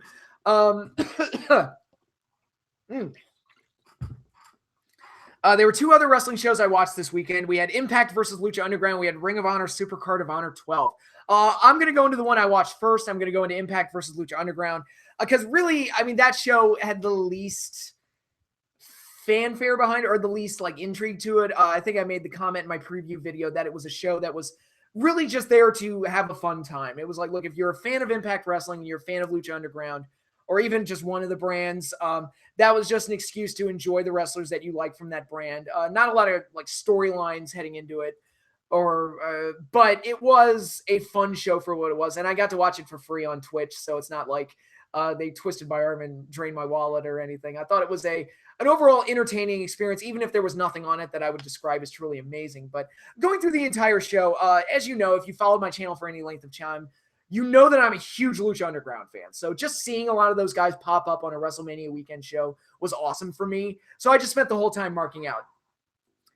Best match on that card. I'll get into that. I will get into that. What my favorite match was on the card was. I'll say it when I get to it. So we had Matt Stryker and Josh Matthews on commentary. That was fine. I like Matt Stryker as a commentator. I don't know why everybody hates him so much. I like him, and he's the voice of Lucha Underground, so it was appropriate. But my bigger mark out was seeing Melissa Santos. She was sharing ring announcer duties with the Impact announcer. Backstage interview. I'm sorry, I forget her name. I think it's something Mackenzie, but yeah, I totally marked out for Melissa. I'm like, Melissa, my girl. And she even dropped an F-bomb at one point. I was like, ooh, okay, it's one of those shows. All right. So yeah, it was great to see Melissa. It was a nice start to the show just to see Melissa. It kind of confirmed it's like, oh, Lucha Underground's going to get reasonably good representation on this show. So that was good. We opened up with what was the opening match? It was the 6-way match. Chavo Guerrero Jr. versus Matanza versus Jack Evans versus Moose versus Matt Sydal versus Caleb Conley in a 6-way match. And it was at this point that I kind of noticed, it was at this point in the show that I kind of noticed that, wow, the fans sound more in tune with Lucha Underground than they do the Impact guys, because there were clear chants of Lucha going on, and they seem to be more into the Lucha Underground guys, which for me, being a huge fan of that brand and that show, I was like, yeah, that's pretty cool. I enjoy that. And what is that just popped up on my computer? Okay. Yeah, I'm sorry, guys. I thought I was going to lose my feed for a second. Okay, I'm back. So we had this match. It was an opening bout. They got through it pretty quick. It was a pretty, kind of quick opener to kind of warm the crowd up. I think I would have liked it more if it was just Matanza and Moose one-on-one, because they seem to have some good chemistry, being the two power guys in the match and just kind of going at it like two bulls. So that was fun. But you got to see Matt Sydal do some things. You got to see Jack Evans do some things. So it was a fun opener for what it was. Nothing special. Matanza got the win, which I marked out for. It's like, yeah, the monster should win. He's the monster. Matanza Cueto, former Lucha Underground champion. He should go over. Blah. All the Lucha guys should go over. Blah. But anyway, yeah, I did enjoy that match. It was a fun opener. And even better than that, we got an announcement for Lucha Underground Season 4. Its debut date, June 13th. We're getting Season 4 of Lucha Underground. That was really my first huge markout moment of the weekend when I heard that there was a Season 4 announcement for Lucha Underground. I was super, super excited. And I've heard of rumors that Tommy Dreamer's playing an LU character. We'll see. I mean, I've avoided all spoilers for Season 4. I don't want to have anything spoiled. But June 13th, we're getting Season 4, so can't wait for that. That's going to be great. So that was a huge markout moment for me. Next match was Allie defending the Knockout Championship against Taya Valkyrie. It was an okay match. Both girls worked hard and tried to put on a really good match.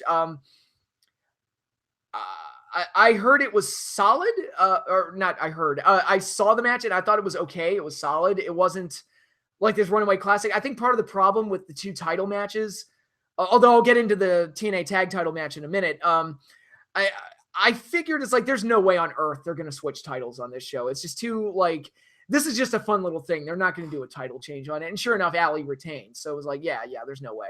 I thought it was a solid match for what it was. It wasn't anything that special, though. And yeah, Allie's supposed to be the babyface, and they were clearly on Taya's side. So again, it's kind of, yeah, they know her from Lucha Underground, and that was, it was fun, but it wasn't anything that great. And like I said, I knew there was absolutely no chance that Taya was winning the title. So that was what it was. Next up was the most bizarre match on the card on paper. So you had OVE, who's a Impact Wrestling tag team that's sided with Sami Callihan / Jeremiah Crane, depending on if you want to use his Impact name or his Lucha Underground name. Yeah, so that tag team, OVE, they were taking on, get this, Teddy Hart and Scott fucking Steiner. I'm like, okay, I have some questions. Number one, who the hell is representing Lucha Underground in this match? There are no Lucha guys in here because OVE, they're an Impact team, and Scott Steiner and Teddy have never worked for Lucha, but they have worked for TNA and Impact Wrestling. So I guess there's just no Lucha guys in this match. Also, Teddy Hart still gets work in 2018. I'm shocked by that. Steiner doesn't surprise me because he was a big star back in the day. But Steiner or Teddy Hart legitimately getting booked on a card at any event at this point is kind of shocking to me. But he didn't look bad. And, like he hit his spots okay, and he sold. And basically this match, and it's kind of like Undertaker at WrestleMania. It's like, look, if you just want to see Undertaker hit his stuff and go home, that's pretty much what you got here. They worked Scott Steiner to where he would be the one to receive the hot tag. He got the hot tag. The crowd was chanting, "We want Steiner" throughout the entire match anyway. He got the tag. He suplexed some bitches, hit the Steiner recliner, tapped the bitch out, and got the win. And you got to see Scott Steiner flip some people off and just be Scott Steiner, which is all you wanted. And so for that, I thought the match worked. It was just they did everything that they could do. They worked everything around Scott Steiner getting the hot tag and hitting his spots. And it was good, basic, solid stuff. And I marked out for Scott Steiner because I'm a huge Scott Steiner mark. And at this point in his career, it's like, you know what? He's basically a nostalgia guy at this point. It's like, you know what? As long as he doesn't go over anybody that I like a lot, and OVE, I don't really see that much in them, to be perfectly honest. I'm fine with it. Like, it's like, all right, Scott can still get work as long as they keep it short and simple and don't have him go over anybody that I like. So that was fun for what it was. I enjoyed that. And again, very much like Undertaker at WrestleMania. It was like, yep, just keep it short, hit his stuff, and get the hell out of there. You know.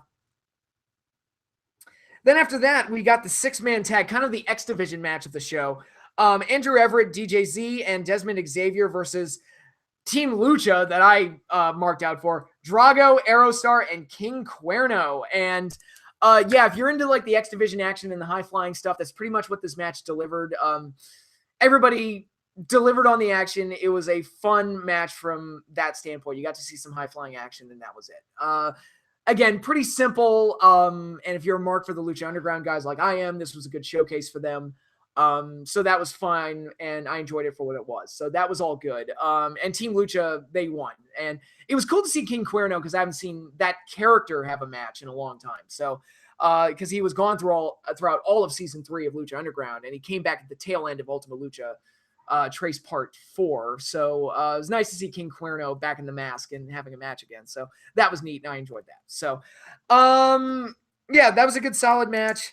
Next up after that, it was supposed to be Trevor Lee versus Famous B. Those of you who don't know who Famous B is, he's a manager / agent / consultant from Lucha Underground that has these commercials throughout where he's trying to win over clients, and his big catchphrase is, you know, he'll read out the phone numbers like whatever, like 1-800-555 get fame. And so he came out, did a shtick. I love Famous B, so it was fun to see him do a shtick. And he said, I'm not going to be in this match, but I do have a client for one night who is going to take my place. And it was Marty the Moth Martinez, who was unadvertised for the show. So it was a nice surprise to see Marty. Marty is one of my favorite performers in Lucha Underground. I thought he did an absolutely terrific job in season 3 and had a stellar match with Phoenix during Ultima Lucha. So I loved seeing Marty. Would have liked it if he went over. He didn't. Trevor Lee did, but I guess all the Lucha guys can't go over. So for me, it was just fun to see Marty. So I'll take it for what it was. Match was quick, short, to the point, and I got my pop for Marty the Moth. So it was what it was. Then after that, we had my pick for match of the night. Kind of, in a weird way, kind of the surprise hit of the weekend. LAX defending the Impact Wrestling Tag Team Championships against Killshot and the Mac, who are actually 2/3 of the current Lucha Underground Trios champions. So that's an interesting thing. So it was like tag champions against tag champions. And I thought the match was really good. Like, it was actually like a shockingly good match. And one that kind of surprised me how good it was, because again, going back to the Knockouts title match, I thought, oh, there's no way there's going to be a title change. And I entered this match with that same mindset. I'm like, oh, there's no way they're changing the titles. But the more moves that Mac and Killshot were doing, I was like, oh my God, they might win the titles. So I was getting ready to pop, like, oh my God, they're going to win the belts. So I, like, out of nowhere, I started to get like super, super into this, and I was getting like invested in it. And I thought, oh my God, there might actually be a title change here. They didn't. LAX won. But I was, for a hot minute there, I was convinced that there might be a title change. And that's a sign that they did something right. I thought the Mac looked like a star here. Like, Mac has a body type unlike anybody, and the things he can do are just insane. And he has a star because he doesn't look like anybody else. And I love the Mac. He's terrific. And Killshot looked great. At LAX, they had a bad botch at one point, but they recovered well. And overall, this is probably the best match I've seen that version of LAX have. Really good, really fun, really exciting tag match. That was one of my more favorite matches of the weekend, actually, probably in my top 10. And actually, it is in my top 10. I put it in the description box down below. It was a good match. It was just a really good, solid, probably my favorite, one of my favorite tag matches of the weekend for sure. My favorite tag match without like a hook, like it didn't have Daniel Bryan's return, it didn't have Ronda Rousey in it, but it was, as far as like straight up good tag team wrestling goes, I thought it was a good match.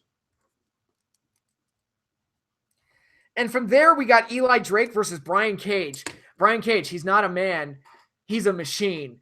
And yeah, the match was okay. You got to see Eli run his mouth, and you got to see Cage be a powerhouse. That's pretty much all you want out of these guys.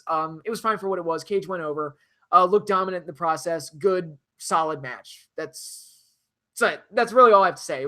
It was just more a highlight for Cage, and Eli Drake got to run his mouth a bit. So it was good for showcasing both guys. Not the most stellar or amazing match, but it was good for what it was.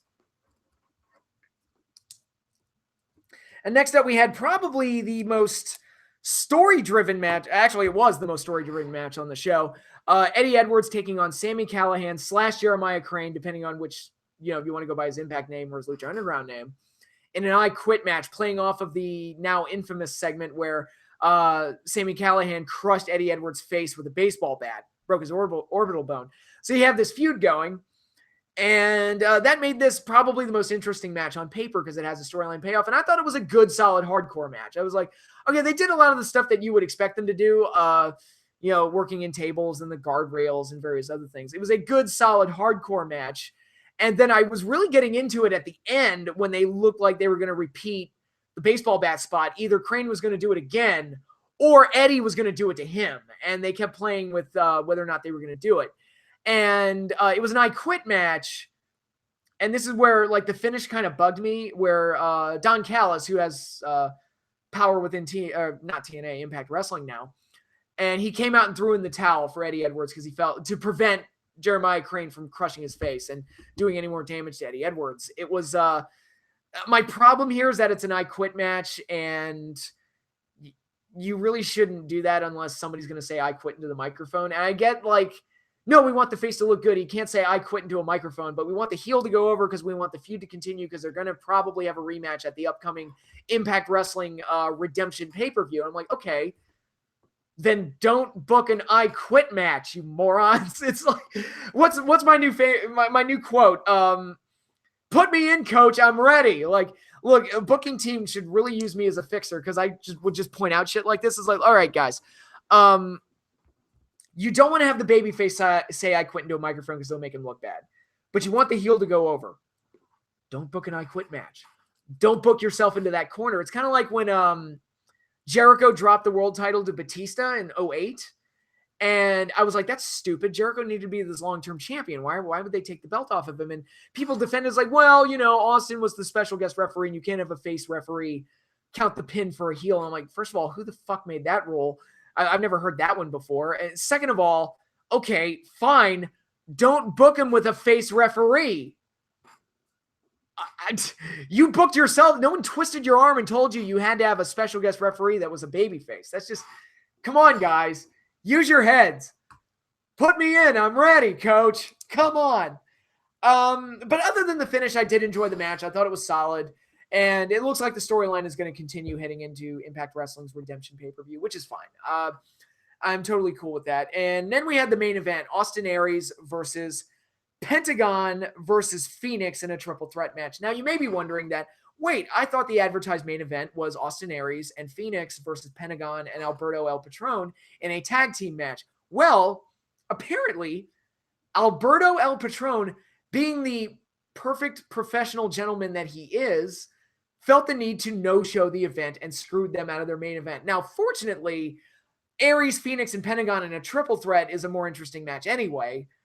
So they were at least able to deliver a more interesting match on paper. But to pull out of a show last minute when you're advertised for the main event is so unprofessional. Like, dude, seriously, fuck you. And when I heard that Impact Wrestling released him, I was like, good. They're like, yeah, good. You lousy no good rat. That was, and some people were speculating that he was going to show up at WrestleMania tonight. I'm like, okay, if he does, fuck that guy.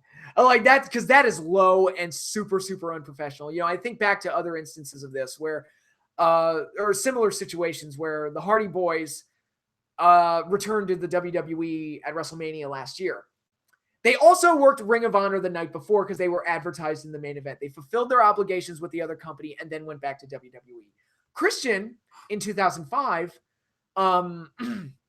excuse me, wanted to go to TNA. However, he worked Taboo Tuesday. He didn't work a match, but Taboo Tuesday 05, he was one of the selections for a potential tag team match, the Raw versus SmackDown tag match, I believe it was.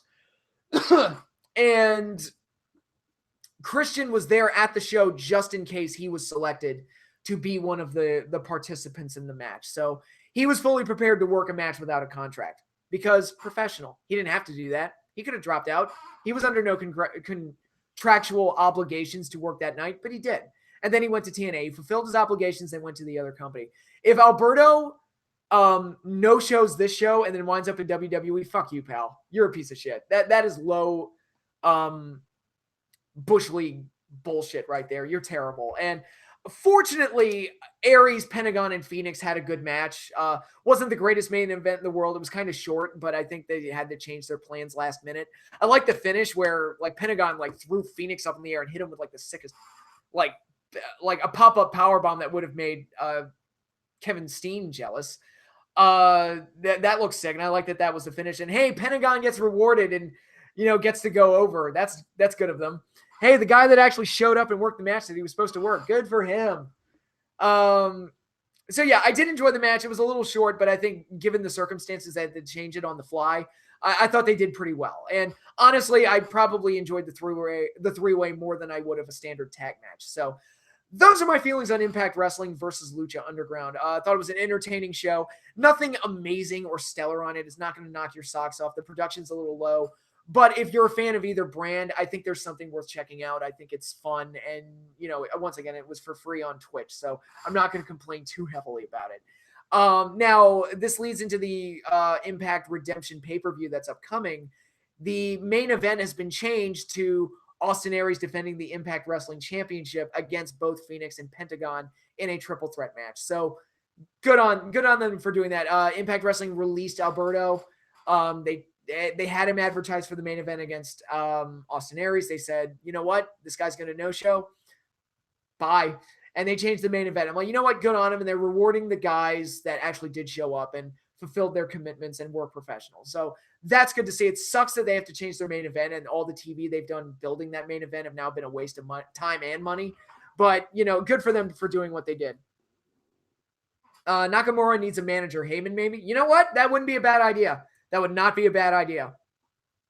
So that was my feeling on, those are all my opinions on Impact Wrestling versus Lucha Underground. Next up, we've got Ring of Honor Supercard of Honor 12, but I'm going to get a quick drink of water before I continue that. So stay tuned. I will be right back, like literally like 30 seconds. So I'm just going to shut the camera off real quick and I'll be right back. So don't go away.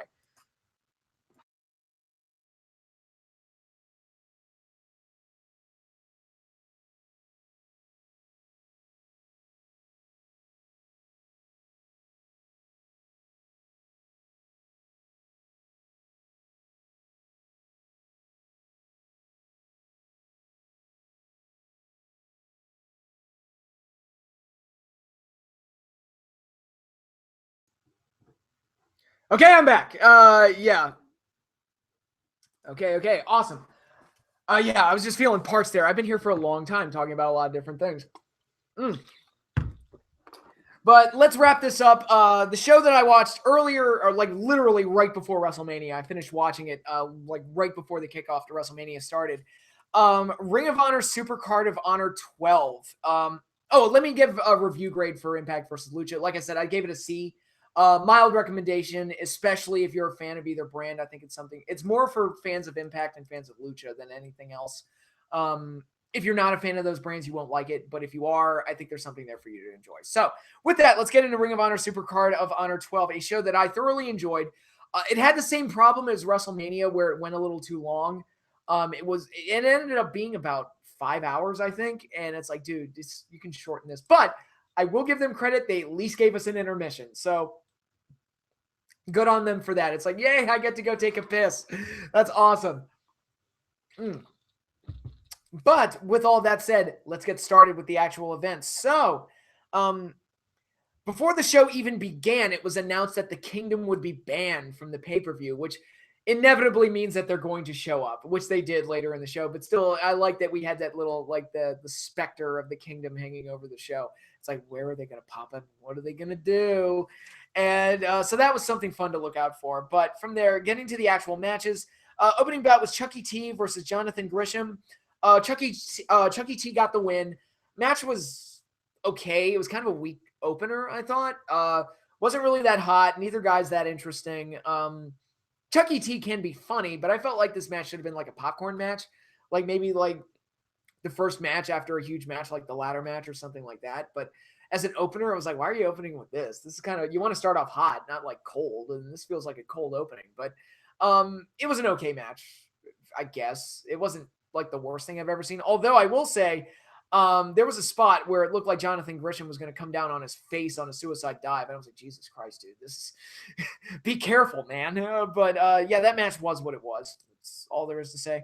Then from there, we got Punishment Martinez versus Tomohiro Ishii. A match that I was kind of looking forward to because I thought it was going to be this really good power match. And it really wasn't. I was kind of disappointed in it. They didn't really click in the way I wanted them to. I thought Punishment wound up looking good, even though he also had a suicide dive spot where he looked like he was going to come down on his face. I was like, guys, be careful. What are you doing? But Ishii never really got on track, and the match never really got on track. It was just kind of like, if it was just okay, if you put, let's use the previous match. If you put Punishment Martinez against Chucky T and throw him out there, this would have been a good showcase for Punishment Martinez. But you throw Ishii out there, and I'm like, oh, this is going to be cool. Like, this is going to be a nice, hard-hitting, drag-out fight. And it was just kind of like, nah, it was just kind of a showcase for Martinez, and that was it. I mean, it was nice to see a Ring of Honor guy go over a New Japan guy because that seems to rarely ever happen. But the match kind of fell short of my expectations. It kind of reminded me of Umaga versus Batista at WrestleMania 24, which I thought was going to be like a good power match. And it was so flat. It was just so uninteresting. And then you had that spot where it looked like Umaga basically had to Batista bomb himself. So there was that. It was a match. That's really all there is to say about it. Then we got the first really good match on the show. Hangman Adam Page versus Kota Ibushi. Yeah, I thought this match was terrific. I thought this match was really, really good. First really good match of the show. Best match I've ever seen Hangman Page have. I thought, excuse me. I'm going to piss like a racehorse after drinking so much water throughout the stream. But anyway, the best match I've ever seen Hangman Page have. I thought he was absolutely stellar here. I thought Kota Ibushi looked amazing here as always. I mean, Kota makes everything better. And you did have the storyline here of both guys basically being, I don't want to say the sidekicks, but that's kind of what they are, to Kenny and Cody, who are going to be in the co-main event later in the show. So it was a nice little prelude to Omega versus Cody. And I thought the match was terrific. It was one of the kind of the sleeper hit of the show, and I thought it was just a really, really good match and kind of a breakout match for Adam Page. He's somebody that's been getting better and better, and this was kind of his coming out party, I think. This was his first, like, truly super impressive performance, I thought. So good stuff here. Really enjoyed this match. Ibushi got the win to the surprise of nobody, but I thought it was really good.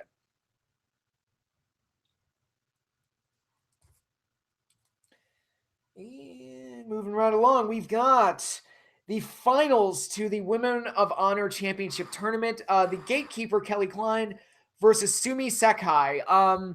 First of all, I was absolutely shocked that Emma didn't make it to the finals to Neil Dashwood. I thought for sure it was going to be her and Klein. I guess I should have figured that at least one of the Stardom girls would make it to the finals. But the fans didn't seem to know who Sumi was. And it led to kind of a flat match. As like, oh, that match was kind of iffy and didn't really work. And then Sumi won, which I'm like, I don't like that either, because I was kind of hoping that Kelly Klein would take it. Now, I get whenever there's a new championship that's debuted, they almost always go to a babyface. I can't off the top of my head, I can't think of a case where a heel was the first one to win a major championship when a major championship was debuted. If there is such a case, please let me know, but I can't think of it. And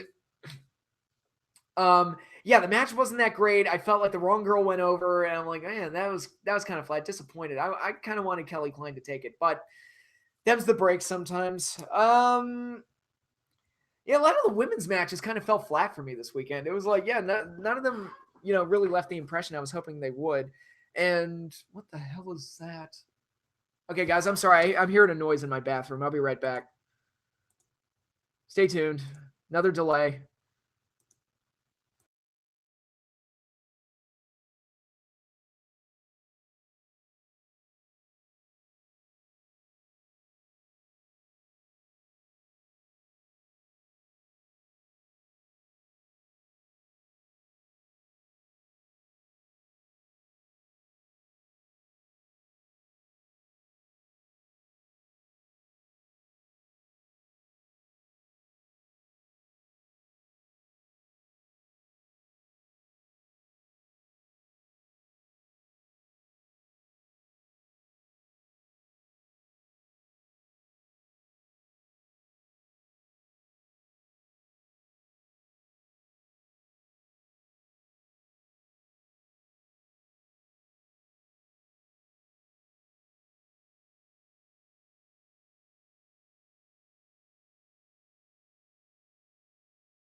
Okay, guys, I'm back. Sorry about that. I thought I heard water running in my bathroom. I'm like, what the hell is that? It was actually coming from the internal pipes that connect between me and my neighbor. And it was just I don't know what it was, but exactly. But it has nothing to do with my bathroom, if that makes any sense. So okay, we're good. All right. So between bathroom problems and me getting parts, it's like somebody doesn't want me to finish reviewing our Ring of Honor Supercard of Honor 12. It's amazing. But okay, let's get right through here. Okay. One other thing that happened in the women's title match for Ring of Honor, it was nice to see Daphne.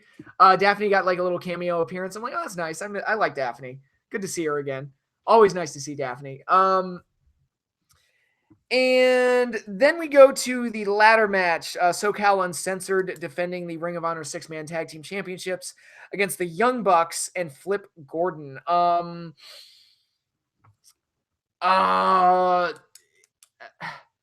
Okay, comparing this to the NXT ladder match, what did Daphne do? Nothing really. She just kind of the announcer was like, "Hey, please welcome Daphne," and she just kind of stood up and waved to the fans. She was just there to a cameo basically, so it was just cool to see her.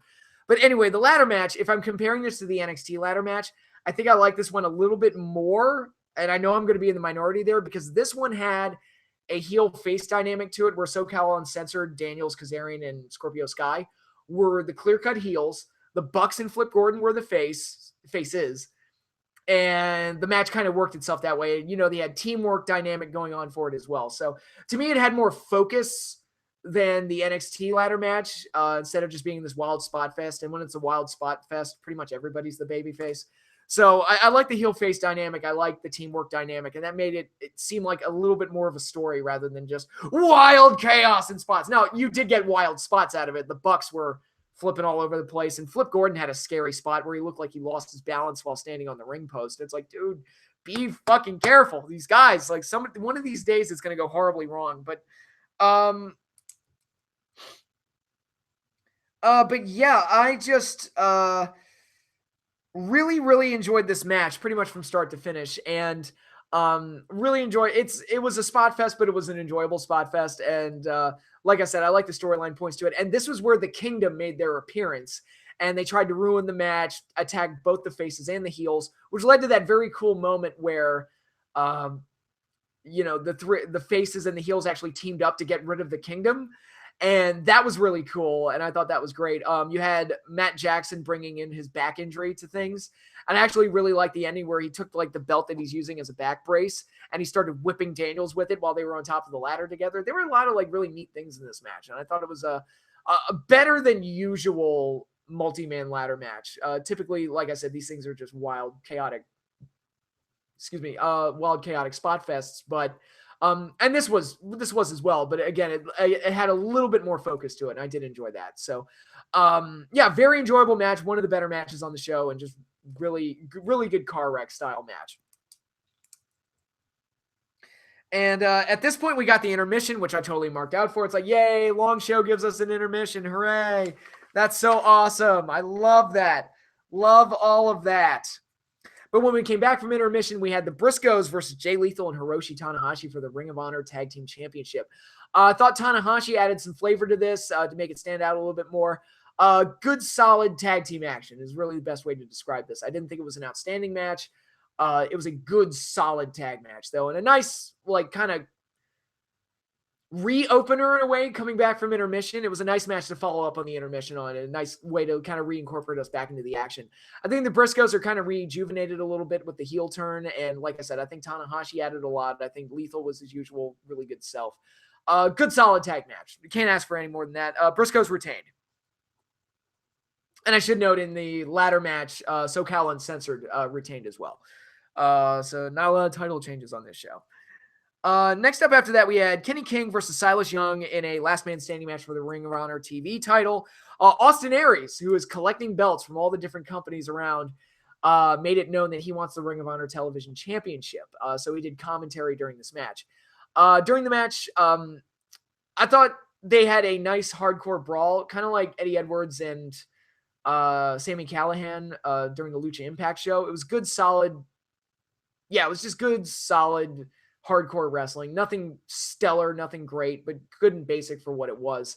And I did kind of like the finish where you get the big top rope move from Kenny King, and as Silas Young and him are trying to climb to their feet, the Beer City Bruiser interferes and ties Kenny King's feet together with tape and prevents him from standing up, giving Silas Young the win and the TV title. Austin Aries prevents a 2-on-1 beatdown, helps Kenny King, and officially makes it known that he wants Silas Young and the TV title. So it'll be good to get that match. I thought the match was solid. I like the ending. It was classic old school heel stuff. I like Silas Young's style. The duct tape thing. It's like, when Cena did the duct tape thing, it was like, dude, that's like the worst babyface ending either. But you do it with a heel, and it's like, yeah, that's great. That's awesome. He's a heel. It's like stealing the win in the last man standing match. That's terrific. And he's technically not really stealing it, but I also like the shock table spot. They actually did a table spot without setting up the table beforehand, which I like that as well, because that's super rare in this day and age.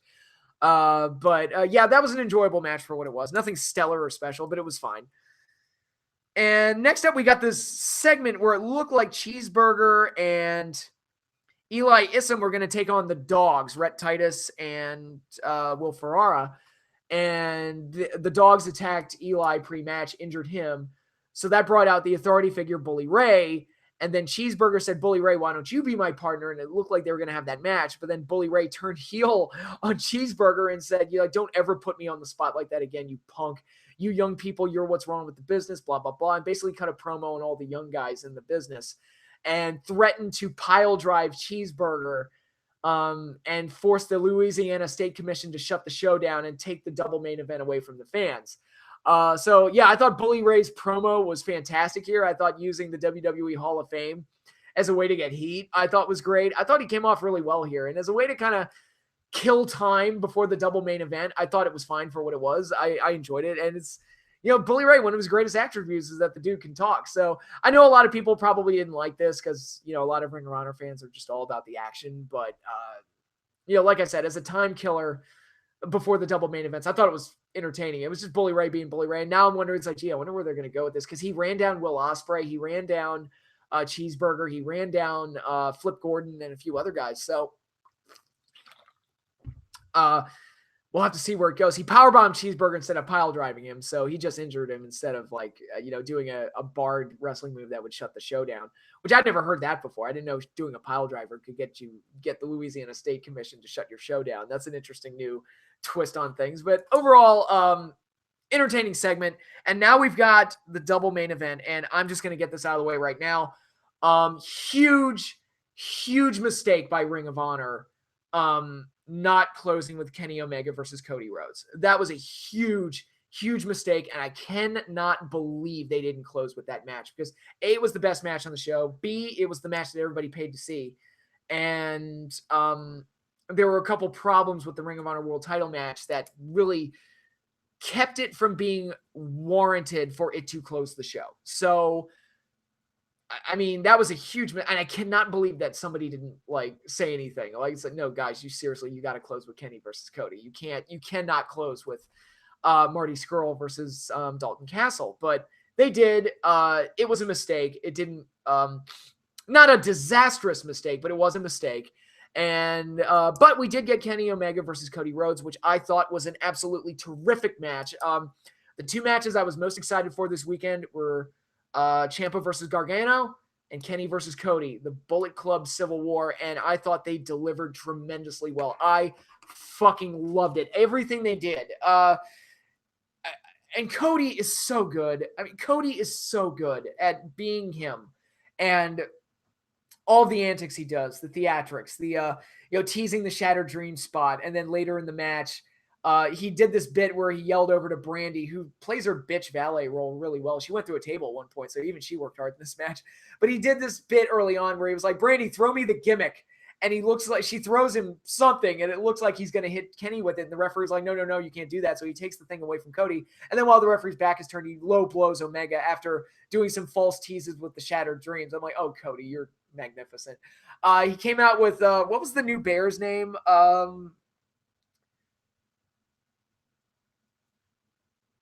What was his name?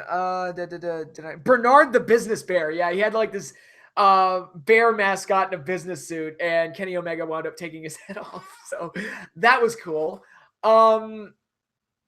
You got, God, there was so much stuff that Cody did. It was terrific. He was just absolutely amazing. I've heard people criticize Cody. It's like, oh, he's not really like a wrestler. He's a showman, and he's an entertainment guy. And he's all about the theatrical antics and the sports entertainment aspect. I'm like, but that's why I like him.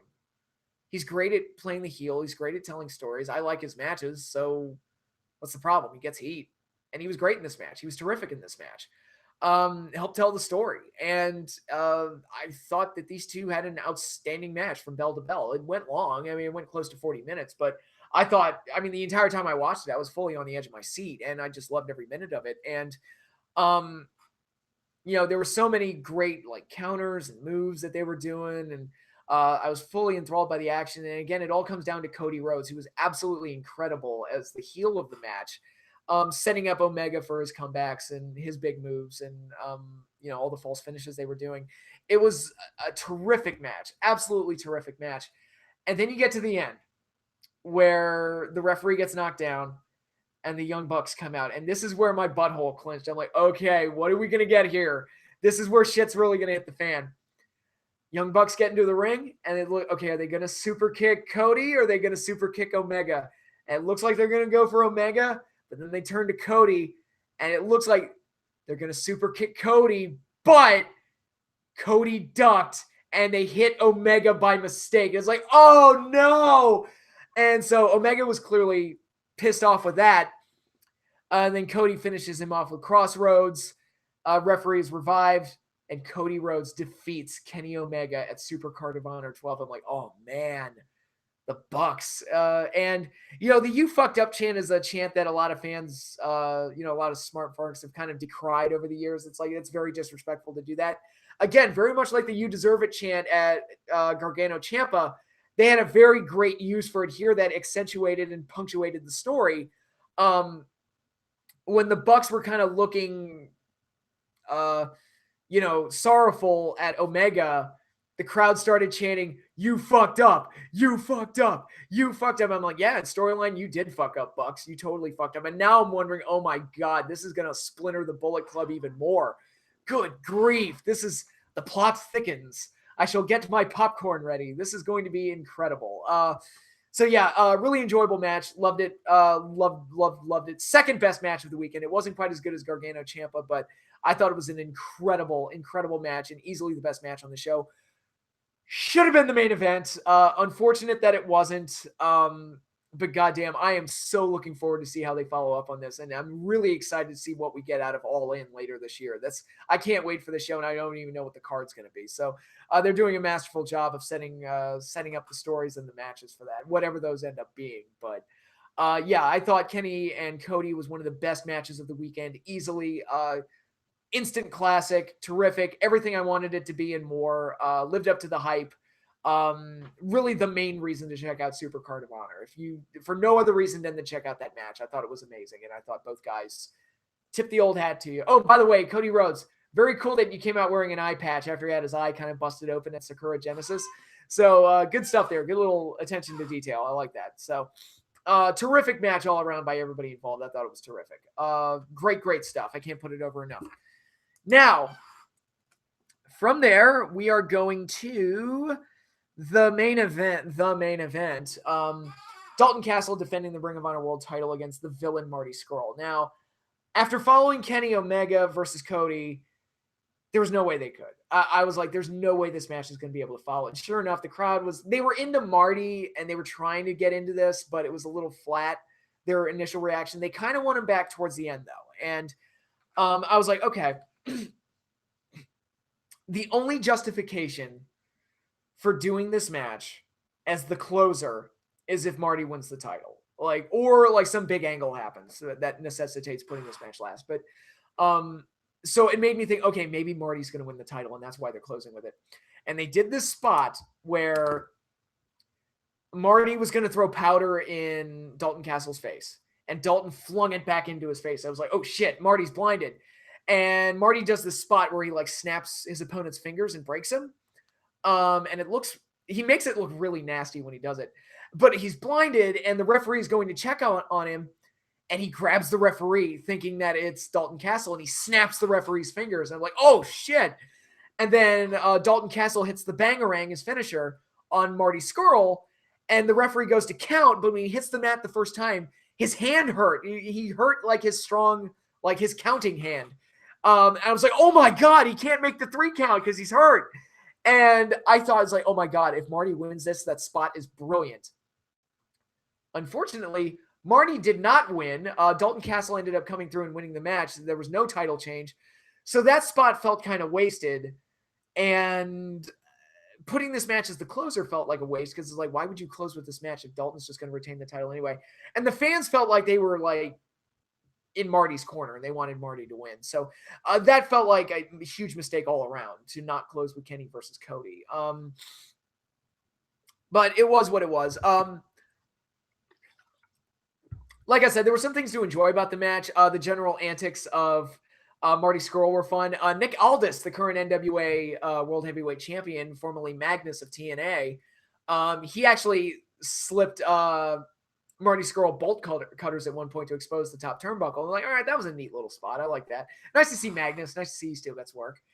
And they also, and by the way, they did explain that Nick Aldis and Marty Scurll are lifelong friends. So there is a history there, and that's why he helped him. But so Marty's antics were good. Some of Dalton's selling was really good, and it picked up a lot towards the end. I love that referee spot. I just wish that Marty had gone over. That would have kind of made me think higher of the match, but the fact that he didn't go over made me go, that was kind of flat. But in any case, that was the main event. Kind of not a terrible, better than the Mania main event for sure, but Not a great main event, though, and it would have been easy to have a great main event if they just closed with Kenny versus Cody. I don't know why they made that decision. It was really strange to me.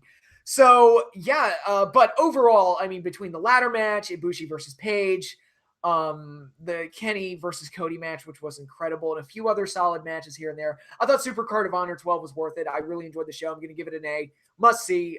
Really liked it. I mean, between Ring of Honor and NXT, I got two of my favorite matches of the year. So I'm going to be very kind to those shows and give them fairly high rankings. So yeah, those are my feelings on all the shows I watched throughout WrestleMania weekend. It is now past 2:30. I need to get to bed at some point. But before I go, do you want to do my top 10 favorite matches of the weekend? I have them posted in the description, and I just reviewed all the matches. So, I'm probably just babbling at this point, but let's go ahead and get these out of the way. All right. Top 10 favorite matches of the weekend. Number 10, Ronda Rousey and Kurt Angle versus Stephanie McMahon and Triple H. Number 9, LAX versus Killshot and the Mac for the Impact Tag Team Championships. Number 8, The Miz versus Seth Rollins versus Finn Balor for the IC title, the opening match of WrestleMania. Daniel Bryan and number 7, Daniel Bryan and Shane McMahon versus Kevin Owens and Sami Zayn. Mainly just for the return of Daniel Bryan. That gave it a little bit more of a boost to a higher spot than just, like 9 or 10. Number 6, the 6-way ladder match for the North American Championship, not Tag Team Championship. I had a little Andre the Giant 1988 moment there. Yeah, so the 6-way ladder match to crown the first ever North American champion of NXT from NXT TakeOver New Orleans. Number 5, SoCal Uncensored versus the Young Bucks and Flip Gordon in a 6-man tag title ladder match from Ring of Honor Supercard of Honor. Number 4, Kota Ibushi versus Adam Hangman Page from Supercard of Honor. Number 3, Andrade Cien Almas versus Aleister Black for the NXT title from NXT TakeOver New Orleans. Number 2, Kenny Omega versus Cody, the Bullet Club Civil War from Supercard of Honor 12. And number 1, Tommaso Ciampa versus Johnny Gargano for in the unsanctioned fight with Johnny Gargano's career on the line. Absolutely terrific. Those two matches in particular were really, really great. So that is all I have for you right now. So before I go and go to bed, does anyone have any questions for me before I sign off here? I'll give it a few minutes, but...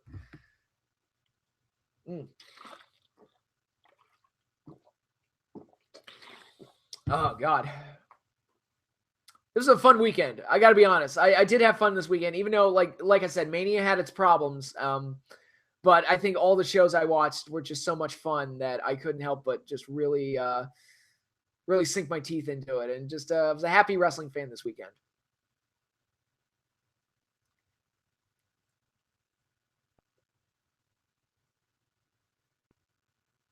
MVP and LVP of WrestleMania. God, I still I haven't really thought about it, to be perfectly honest. I'll give MVP because this is kind of where my brain is going right now. I'll give MVP to Daniel Bryan just because it was just so cool to me that he came back and made his return. I'll give least valuable player to either Roman Reigns or Brock Lesnar for that shitty main event. That'll be I'll say Roman Reigns because it's all right, no one liked him and he still got bitched out and lost. So it's all right, so what was the point of you? Why were you even, dude, why are you here? Why are you here? Couple runners up, I thought Ronda Rousey looked good. I thought, for MVP, runners up for MVP, I thought Ronda Rousey looked good. I thought, Nakamura had a really good heel turn. Undertaker, I guess, just for making me laugh. Least valuable player, runner-ups. I guess the booker or the creative team for some of the decisions they made. But that's about it. Yeah, I mean, the main event was the real shit stain of the whole show. Even the stuff on the show that was less than stellar was not truly, truly awful. The main event was the one thing that was truly wow, that sucked. But yeah, all right, I think I'm done here. That is all I have for you now. Thank you all for watching. Like I said, in my last video, this is going to be my last video for most of the rest of the month, except for my Clash of Champions and Saturday Night's Main Event live streams. This is going to be until maybe the last week of April. This is going to be the last time you see me, unless you join my Clash of Champions Saturday Night's Main Events live streams on Saturdays and on the weekends. So, I guess I'll see you all later. Typically, when I make my videos after WrestleMania, I like to take a break. I also do this after Christmas just to give myself a rest. But that is all I have for you now. So I will see you all later. Hopefully you all enjoyed WrestleMania weekend. I am tired. My voice is cracking. I'm ready to go. So, but yeah, I think I've reviewed about as much as I'm willing to review at this point. So I'm all done. Y'all have a good one. And thank you all for joining me on the stream. I had a much bigger audience for this than I was expecting. This is kind of intimidating. I didn't know that. Granted, I at one point I had like 35 people in the stream. I'm like, what the fuck? That's like insane numbers for me. Like, what the hell? That's crazy. But yeah, thank you all for joining. Thank you all for listening. Again, I hope you all enjoyed WrestleMania weekend, but that is all I have for you now. So all you Night Owls, you all have a good one and peace out.